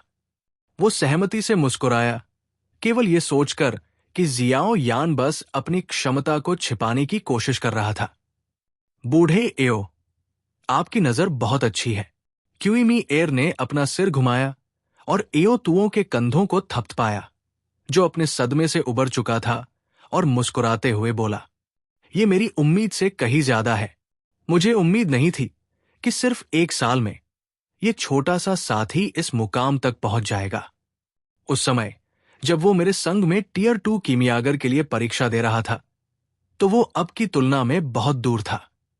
सुधार की ये गति वास्तव में किसी को भी अवाक कर देती है। हालांकि एओ तुओ को अपने आसपास की उन पुरानी ईर्ष्यालु निगाहों के कारण बहुत अच्छा लगा। फिर भी वो कड़वाहट से मुस्कुराया और आहें भरने से पहले अपना सिर हिलाया। इसे भूल जाओ। चलो अब इस बारे में चिंता नहीं करते। हमें पहले परीक्षा के परिणाम घोषित करने चाहिए। एओ तुओ ने अपनी सफेद दाढ़ी को रगड़ा। उसने जियाओ यान के शांत चेहरे को देखा और इस मुद्दे में उलझना जारी नहीं रखा। इसके बजाय उसने एक चेतावनी दी। क्या हमें अभी भी इसकी घोषणा करने की जरूरत है? यान जियाओ का ग्रेड सबसे अच्छा है। लियू लिंग दूसरे स्थान पर है। उसके बाद यूएर है। जो लोग आवश्यकता को पूरा नहीं करते हैं, उनके अलावा बाकी सभी को उत्तीर्ण माना जा सकता है। क्यूई एर मुस्कुराया, तुरंत पलटा और जियाओ यान और उसके प्रतिद्वंद्वियों का सामना किया। उसने गंभीरता से कहा, मैं सबसे पहले उन लोगों को बधाई देना चाहता हूं जिन्होंने एसोसिएशन के आंतरिक परीक्षण को पास कर लिया है। कल वो समय होगा जब परीक्षण शुरू होगा। आप सभी को यह स्पष्ट होना चाहिए कि इस तरह की भव्य बैठक में हमारे देश के कीमियागरों के अलावा अन्य देशों के कुछ उत्कृष्ट कीमियागर भाग लेंगे। इसी तरह उनकी क्षमता को कम करके नहीं आंका जा सकता है। आप सभी को उन्हें दबाने की पूरी कोशिश करनी चाहिए। अन्यथा अगर दूसरे देश के कीमियागर हमारे साम्राज्य की भव्य प्रतियोगिता के चैंपियन को ले जाते हैं, ये वास्तव में शर्मनाक होगा। हां, देश को सम्मान दिलाने की इस बड़ी टोपी के साथ रखे जाने पर कुछ युवा जिन्होंने अभी तक दुनिया नहीं देखी थी, उनका खून खौल उठा। पूरे हॉल में एक उत्साहित व्यवस्थित प्रतिक्रिया गूंज उठी।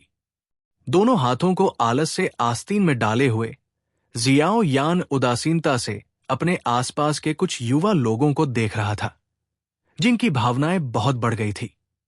लियू लिंग और कुछ अन्य लोगों के अलावा अधिकांश कीमियागरों के चेहरे पर अलग अलग डिग्री की उत्तेजना भरी लालिमा थी। जियाओ यान की आंखों के कोने ने लियू लिंग के कुछ उदास चेहरे को देखा। उसके मुंह का कोना ऊपर उठा हुआ था। स्पष्ट रूप से ये लड़का अभी भी टेस्ट में उससे हारने के कारण नाराज था। जियाओ यान की उंगली बेतरतीब ढंग से उसकी आस्तीन में फड़फड़ा रही थी। क्यूई एर के इस भावुक भाषण का जियाओ यान पर जरा भी असर नहीं हुआ। हालांकि उसकी वर्तमान उम्र उस समय की होनी चाहिए जब युवा लोग बेहद लापरवाह होते हैं, लेकिन जियाओ यान में ऐसा कुछ देखना बहुत मुश्किल था। अगर चैंपियन स्पॉट के लिए इनाम में उसकी कुछ दिलचस्पी न होती, तो ये संभावना थी कि जियाओ यान ऐसी ग्रैंड मीटिंग में भाग नहीं लेता। अशिष्टता से कहें तो उसे इस बात से कोई सरोकार नहीं था कि ये दूसरे देशों का प्रतियोगी था या ये साम्राज्य चैंपियन बना। ऊंचे मंच पर खड़े होकर क्यूई एर ने धीरे धीरे नीचे खड़े प्रतियोगियों को पीछे छोड़ दिया, जिनका उत्साह चरम पर था। जब उसकी नजर जियाओ यान पर गई, तो वो क्षण भर के लिए स्तब्ध रह गया। तुरंत उसकी आंखें सिकुड़ गई। उसके दिल में जियाओ यान के लिए जो मूल्य था, वो भी बहुत बढ़ गया था। ये छोटा सा साथी वास्तव में सरल नहीं है। अगर ये कोई बहुत बड़ा व्यक्ति होता जिसके पास इतना शांत व्यवहार होता तो क्यूइमी एयर को कुछ भी अनुचित नहीं लगता। हालांकि 20 साल के आसपास के व्यक्ति को उस अवस्था में होना चाहिए जहां वो एक बेतहाशा, अभिमानी और अनियंत्रित युवक होता। हालांकि जियाओ यान में एक बूढ़े व्यक्ति की तरह मानसिक शक्ति थी, जिसने लंबे समय तक सांसारिक मामलों का अनुभव किया था। ये मदद नहीं कर सकता था, लेकिन लोगों को उसके साथ बहुत ध्यान से पेश आने का कारण बना। क्यूइमी एयर ने इसे जिस तरह से देखा, जियाओ यान में पहले से ही कुछ क्षमताएं थी और उसका चरित्र बुनियादी आवश्यकता से कहीं अधिक था। वो पहले से ही एक मजबूत व्यक्ति बनने के लिए 2 सबसे महत्वपूर्ण शर्तों को पूरा कर चुका था। उसका मजबूत होना केवल समय की बात थी। एक बार जब मैं वापस आऊंगा तो मुझे निश्चित रूप से एओ तुओ को यान जियाओ की पृष्ठभूमि के बारे में और बताना होगा। अगर सब कुछ ठीक से किया जाता है तो ये छोटा सा साथी एक और पिल्किंग गुहे हो सकता है। उसके पास उससे आगे निकलने की संभावना भी हो सकती है। क्यूइमी एयर ने अपने दिल में धीरे से कहा, अगर उसके पास वास्तव में ये क्षमता है तो हमें निश्चित रूप से इस बार ऐसी प्रतिभा को मिस्टी क्लाउड संप्रदाय या उन अन्य शक्तियों के हाथों में नहीं जाने देना चाहिए। जैसा कि उसने अपने दिल में इस तरह से सोचा, क्यूइमी एयर ने अब और विलंब नहीं किया। उसने अपना हाथ हिलाया और मुस्कुराते हुए सभी से कहा, हाँ ठीक है, परीक्षा समाप्त हो गई है, कृपया सभी लोग विदा लें। कल ग्रैंड मीटिंग के शुरू होने का समय याद रखें, किसी भी कारण से देर न करें। यह सुनकर हॉल में मौजूद सभी लोगों ने ऊंचे मंच पर एसोसिएशन के बुजुर्गों के समूह का सामना किया। तितर बितर होने से पहले उन्होंने सिर झुकाया। के मिस्टर यान जियाओ, मुझे उम्मीद नहीं थी कि आप अपने हुनर को इतनी अच्छी तरह से छिपा पाएंगे। लियू लिंग वास्तव में आपकी प्रशंसा करता है। जैसे ही जियाओ यान हॉल से बाहर निकलने के लिए बड़ी मानव भीड़ का अनुसरण करना चाहता था, एक हंसी ने उसे अपनी भौहों को थोड़ा सिकोड़ने और अपने कदमों को रोकने के लिए मजबूर कर दिया। उसने मुस्कुराते हुए लियू लिंग को देखने के लिए अपना सिर झुकाया और धीरे से कहा, मैं बस भाग्यशाली था। हुनर को छिपाने की कोई गुंजाइश नहीं है। मिस्टर यान जियाओ अभी भी बहुत कम प्रोफाइल रखते हैं। के मुझे लगता है कि आपको परीक्षण के दौरान स्वर्गीय लॉक का इस्तेमाल करना चाहिए था, है ना? लियू लिंग हंसा। हालांकि सच्चाई उसके सामने थी, फिर भी उसे यकीन नहीं हुआ कि जियाओ यान ने ऐसा परिणाम प्राप्त करने के लिए पूरी तरह से अपनी ताकत का इस्तेमाल किया। उस समय स्वर्गीय लॉ के बारे में बात याद करके वो और भी राहत महसूस करने लगा। जिस तरह से उसने इसे देखा, उससे लगता है कि जियाओ यान को इस तरह के उत्कृष्ट परिणाम प्राप्त करने के लिए इस परीक्षण के दौरान स्वर्गीय लॉ का इस्तेमाल करना चाहिए था। अगर ऐसा था तो उसे अपने छिपे हुए कार्ड का इस्तेमाल करने पर जियाओ यान के बराबर ही होना चाहिए था। जब एक व्यक्ति जिसे हमेशा से ही जीनियस कहा जाता रहा हो, अचानक से उसी उम्र के एक व्यक्ति से मिलता है जो वास्तव में उससे कहीं ज्यादा है, तो वो ये दिखावा करने के लिए कई अलग अलग बहाने ढूंढता है कि ये नया व्यक्ति वास्तव में किसी और की तरह ही है। ये सब ये दिखाने के लिए होता है कि वह दूसरे व्यक्ति से कमजोर नहीं है।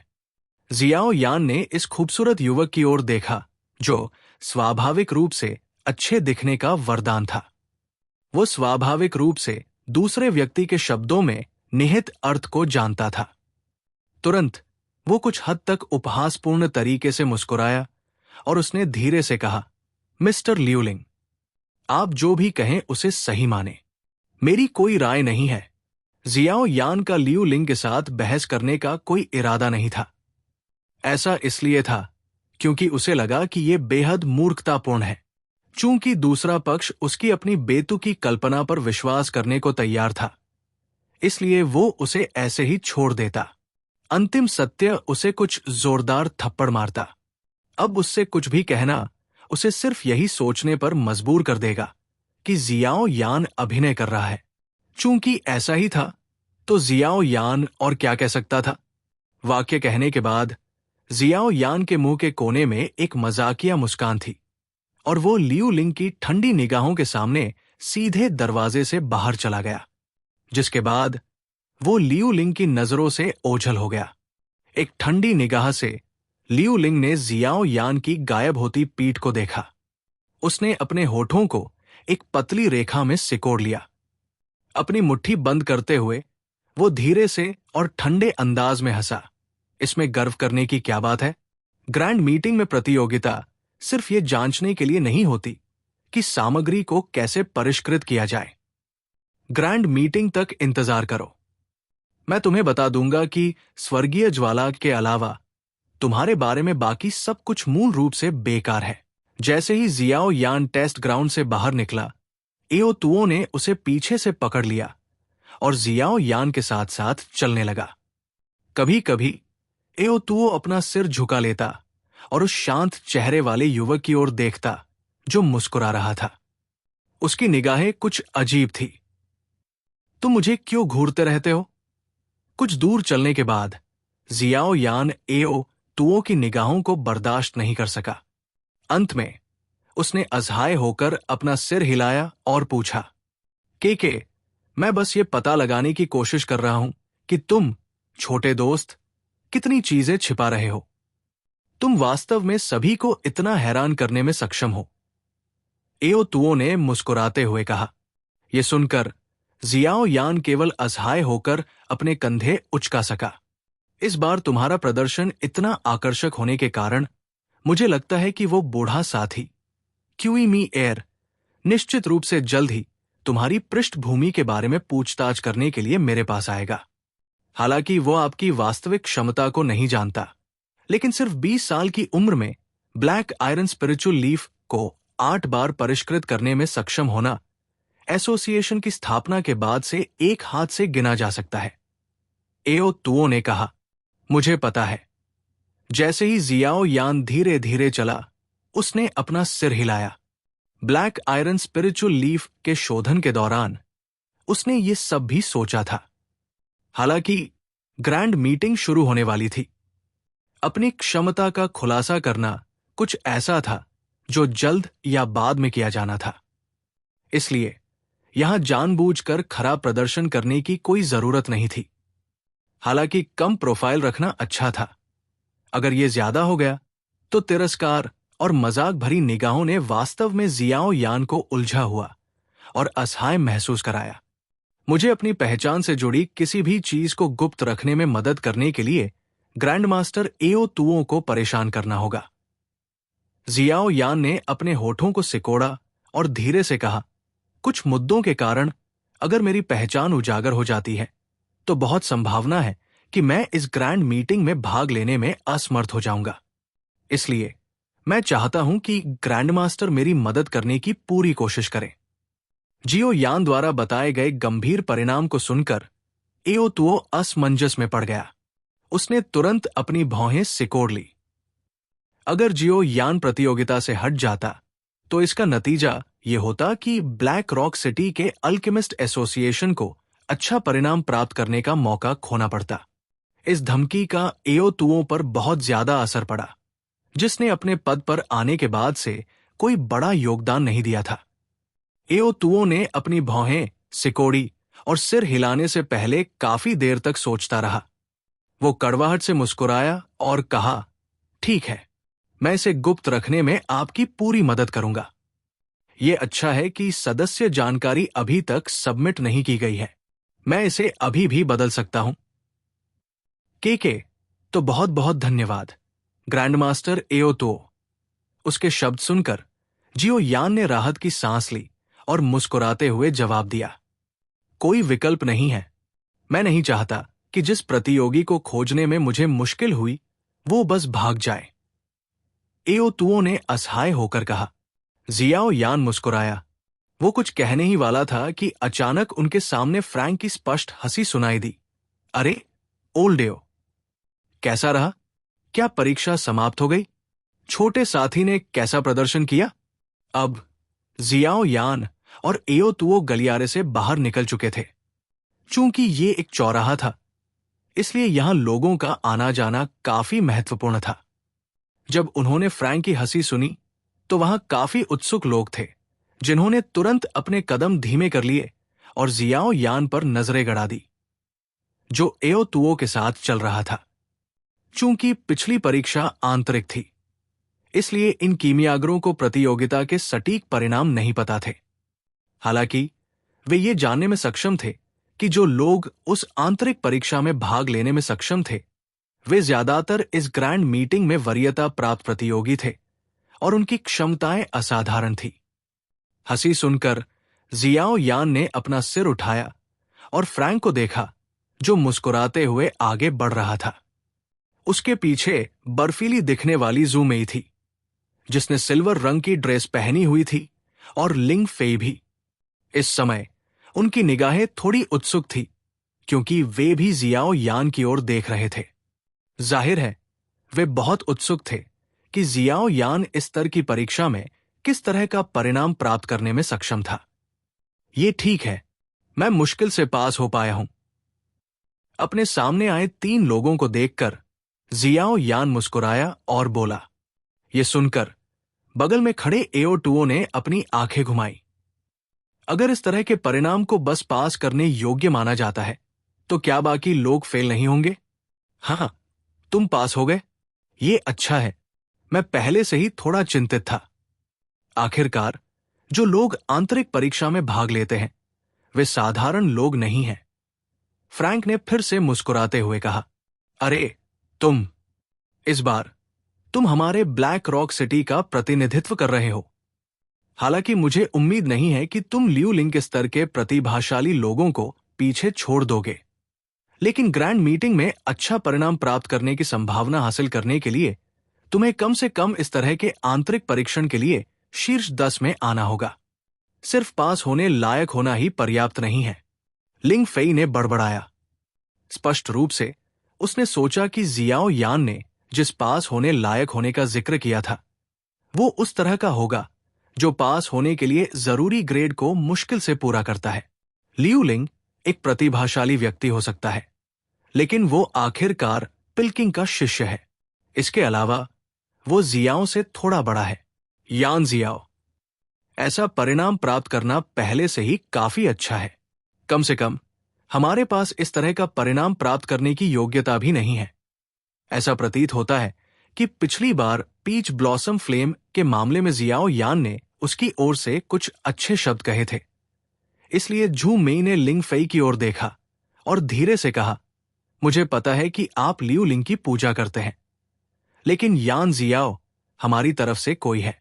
अगर वो हार जाता है तो हमारे ब्लैक रॉक सिटी की प्रतिष्ठा को नुकसान होगा। मैंने ये केवल इसलिए कहा है क्योंकि वो हमारे ब्लैक रॉक सिटी का प्रतिनिधि है, और उसके बारे में ज्यादा कुछ नहीं कहा। इसका लियू लिंग से क्या लेना देना है? लिंग फेई ने नाराजगी से कहा, ओह ठीक है, आप दोनों को शांत हो जाना चाहिए। दुश्मनों की इस जोड़ी को देखकर एओ तुओ ने असहाय होकर अपना सिर हिलाया। उसने फ्रैंक का सामना किया और मुस्कुराते हुए कहा, जब आप सुनेंगे कि क्या हुआ, तो आप शायद तब तक चौंक जाएंगे जब तक कि आपके जबड़े खुले न रह जाएं। ओह, क्या हुआ? फ्रैंक स्तब्ध था, क्योंकि उसने अनिश्चितता से पूछा। एओ तुओ चुपचाप मुस्कुराया। वो अपना मुंह खोलने ही वाला था कि उसके पीछे गलियारे में हलचल मच गई। वे देखने के लिए पीछे मुड़े। ऐसा लग रहा था कि ये हलचल टेस्ट में भाग लेने वाले प्रतियोगियों की वजह से थी, जो लगातार बाहर आ रहे थे। सामने खड़े 2 लोग संयोग से लिटिल प्रिंसेस और थोड़े उदास चेहरे वाले लियू लिंग थे। क्या वह लियू लिंग है, पिल्किंग ग्रैंडमास्टर गुहे का शिष्य? उसकी उपस्थिति वाकई असाधारण है। वो इतनी कम उम्र में टियर 3 कीमियागर है। वो वाकई लोगों को। मुझे लगता है कि टेस्ट में सबसे अच्छा परिणाम पाने वाला व्यक्ति निस्संदेह वही होगा। उसका शिक्षक वाकई बहुत अच्छा है। इस पर ईर्ष्या करने का कोई मतलब नहीं है। गलियारे से बाहर निकले लोगों के समूह को देखते हुए आसपास के लोग तुरंत अपनी निजी बातचीत में लग गए। जियो यान ने अपना सिर झुकाया और लियू लिंग को देखा, जो वहां से गुजर रहा था। वो मुस्कुराया। उदास चेहरे के साथ गलियारे से बाहर निकलते हुए लियू लिंग ने एक नजर में उस परिचित पीठ को देखा। उसके मुंह का कोना थोड़ा सा हिला। फिर उसने गहरी सांस ली। तुरंत उसके चेहरे पर भावनाएं तेजी से गायब हो गई। उसकी जगह पर वो स्त्री जैसी मुस्कान थी। मिस्टर यान जियाओ बधाई। लियू लिंग आगे बढ़ा। उसने पहले झुककर एओ तुओ और फ्रैंक का अभिवादन किया और फिर अपना सिर घुमाकर जियाओ यान से बात की। उसके चेहरे पर मुस्कान थी। जियाओ यान ने अपना सिर हिलाया। मैं भाग्यशाली था। मुझे अभी भी कुछ काम है और मेरे लिए अब और बातचीत करना सुविधाजनक नहीं है। मिस्टर यान जियाओ, आइए हम कल ग्रैंड मीटिंग में मिलते हैं। लियू लिंग स्पष्ट रूप से अब बातचीत करने के मूड में नहीं था।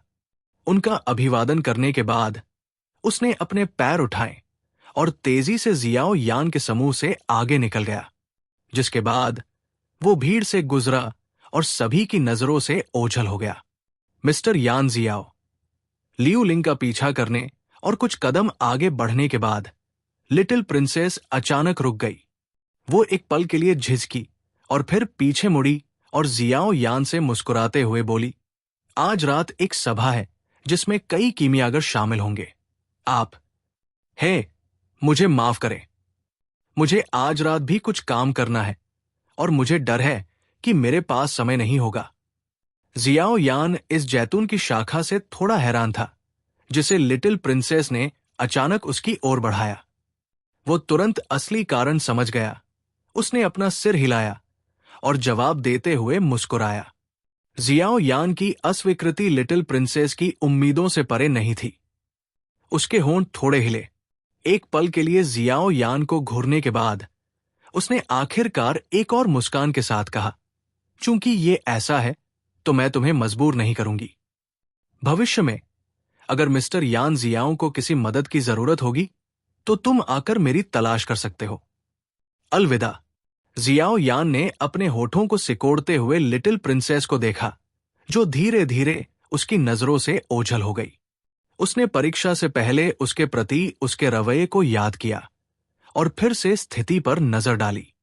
वो अपने दिल में ये कहते हुए कड़वी मुस्कान के बिना नहीं रह सका, वो वास्तव में शाही परिवार से एक व्यक्ति है।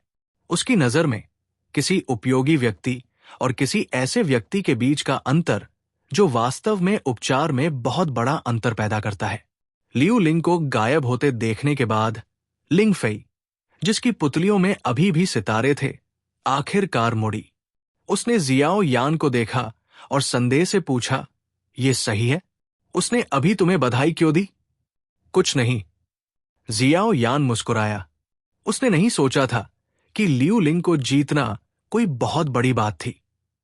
हालांकि वो गुहे का शिष्य था, लेकिन जियाओ यान, जिसने एक बार मछुआरे के रूप में काम करते हुए गुहे और रानी मेडुसा को मछली और मोती की तरह व्यवहार करने की हिम्मत की थी, उसे इस छोटी सी प्रसिद्धि से जरा भी विस्मय नहीं हुआ। टीएल, गुहे और रानी मेडुसा की लड़ाई का फायदा उठाए। सब लोग, मुझे भी कुछ काम करने हैं। मैं पहले विदा लेता हूं। चलो कल की ग्रैंड मीटिंग में फिर मिलते हैं। लिंग फेई को आगे पूछताछ जारी रखने का मौका दिए बिना जियाओ यान ने एओ तुओ और दूसरों को देखकर मुस्कुराया। उसने संघ से तेजी से बाहर निकलने से पहले अपने हाथों को एक साथ जोड़ा। अभी जो आंतरिक परीक्षण हुआ था वो ब्लैक आयरन स्पिरिचुअल लीफ को परिष्कृत करना था। जियाओ यान को जल्दी जल्दी वापस आते देख एओ तुओ ने अपनी सफेद दाढ़ी को छुआ और एक पल बाद अचानक कहा, ब्लैक आयरन स्पिरिचुअल लीफ को परिष्कृत करना? यह काफी मुश्किल लगता है। ये चीज मध्यम श्रेणी की सामग्री में से सबसे कठिन सामग्री है जिसे परिष्कृत करना है। अपनी वर्तमान क्षमता के साथ मैं इसे अधिकतम 8 या 9 बार परिष्कृत कर पाऊंगा। उसकी बातें सुनकर फ्रैंक आश्चर्यचकित हो गया और उसने अपना सिर घुमाया और जवाब दिया, हाँ, ये सही है। एओ तुओ मुस्कुराया और अपना सिर हिलाया। उसने उस जगह का सामना किया जहां लियू लिंग गायब हो गया था और अपनी ठुड्डी को सहलाया। उस छोटे से साथी ने इसे 6 बार परिष्कृत किया। 6 बार? एओ तुओ की बातें सुनकर फ्रैंक का चेहरा तुरंत सदमे से भर गया।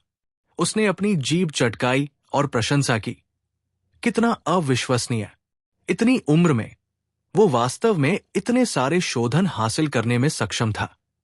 वो वास्तव में गुहे का शिष्य बनने के योग्य है। वो चीज मुझे लगता है कि मैं केवल 2 बार ही परिष्कृत कर पाऊंगा। लिंग फेई मेरे जितना ही है।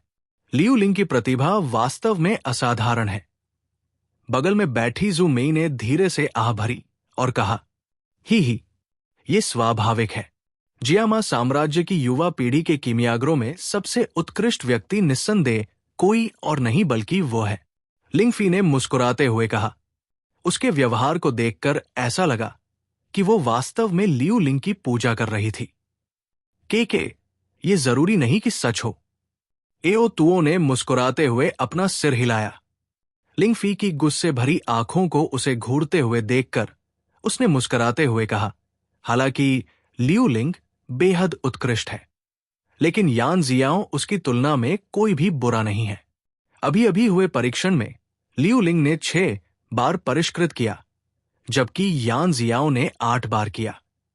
एओ तुओ के ये शब्द निस्संदेह वज्रपात की तरह थे, जिससे फ्रैंक की अभिव्यक्ति तुरंत सख्त हो गई। 8 बार, ये एक ऐसी सीमा थी जिसे हासिल करने के लिए एक टियर 4 कीमियागर की आवश्यकता थी। फिर भी एक टियर 2 कीमियागर के रूप में जियाओ यान वास्तव में इसे हासिल करने में सक्षम था। यह कैसे संभव था? टीचर, आप सही मजाक कर रहे हैं? लिंग फेई ने अपने सदमे से उबरते हुए अजीब तरीके से कहा। उसे यह विश्वास करना मुश्किल था कि जियाओ यान वास्तव में लियू लिंग से बहुत ज्यादा ताकतवर था। एक तरफ जू मेई ने भी अपने लाल होंठ चौड़े कर लिए। उसकी बर्फीली अभिव्यक्ति इस समय कुछ हद तक हैरान करने वाली थी। हालांकि उसने कभी जियाओ यान को कम नहीं आंका था, लेकिन उसने कभी नहीं सोचा था कि वो ऐसा आकर्षक परिणाम प्राप्त करने में सक्षम होगा। बूढ़े एओ, क्या तुमने जो कहा वह सच है? फू लैंड ने एओ तुओ को गौर से देखा। उसके चेहरे पर एक अनियंत्रित खुशी दिखाई दी। जियाओ यान का प्रदर्शन जितना शानदार था, ब्लैक रॉक सिटी की शाखा को उतना ही अधिक लाभ हुआ। यह छोटा सा साथी अपनी क्षमता को बेतुके ढंग से छिपाता है। अचानक मैं इस बार ग्रैंड मीटिंग का अनुमान लगाने लगा हूं। एओ तुओ ने मुस्कुराते हुए उस जगह को देखा जहां से जियाओ यान गायब हो गया था। उसने कहा, इस ग्रैंड मीटिंग के दौरान यान जियाओ शायद सबसे बड़ा काला घोड़ा हो।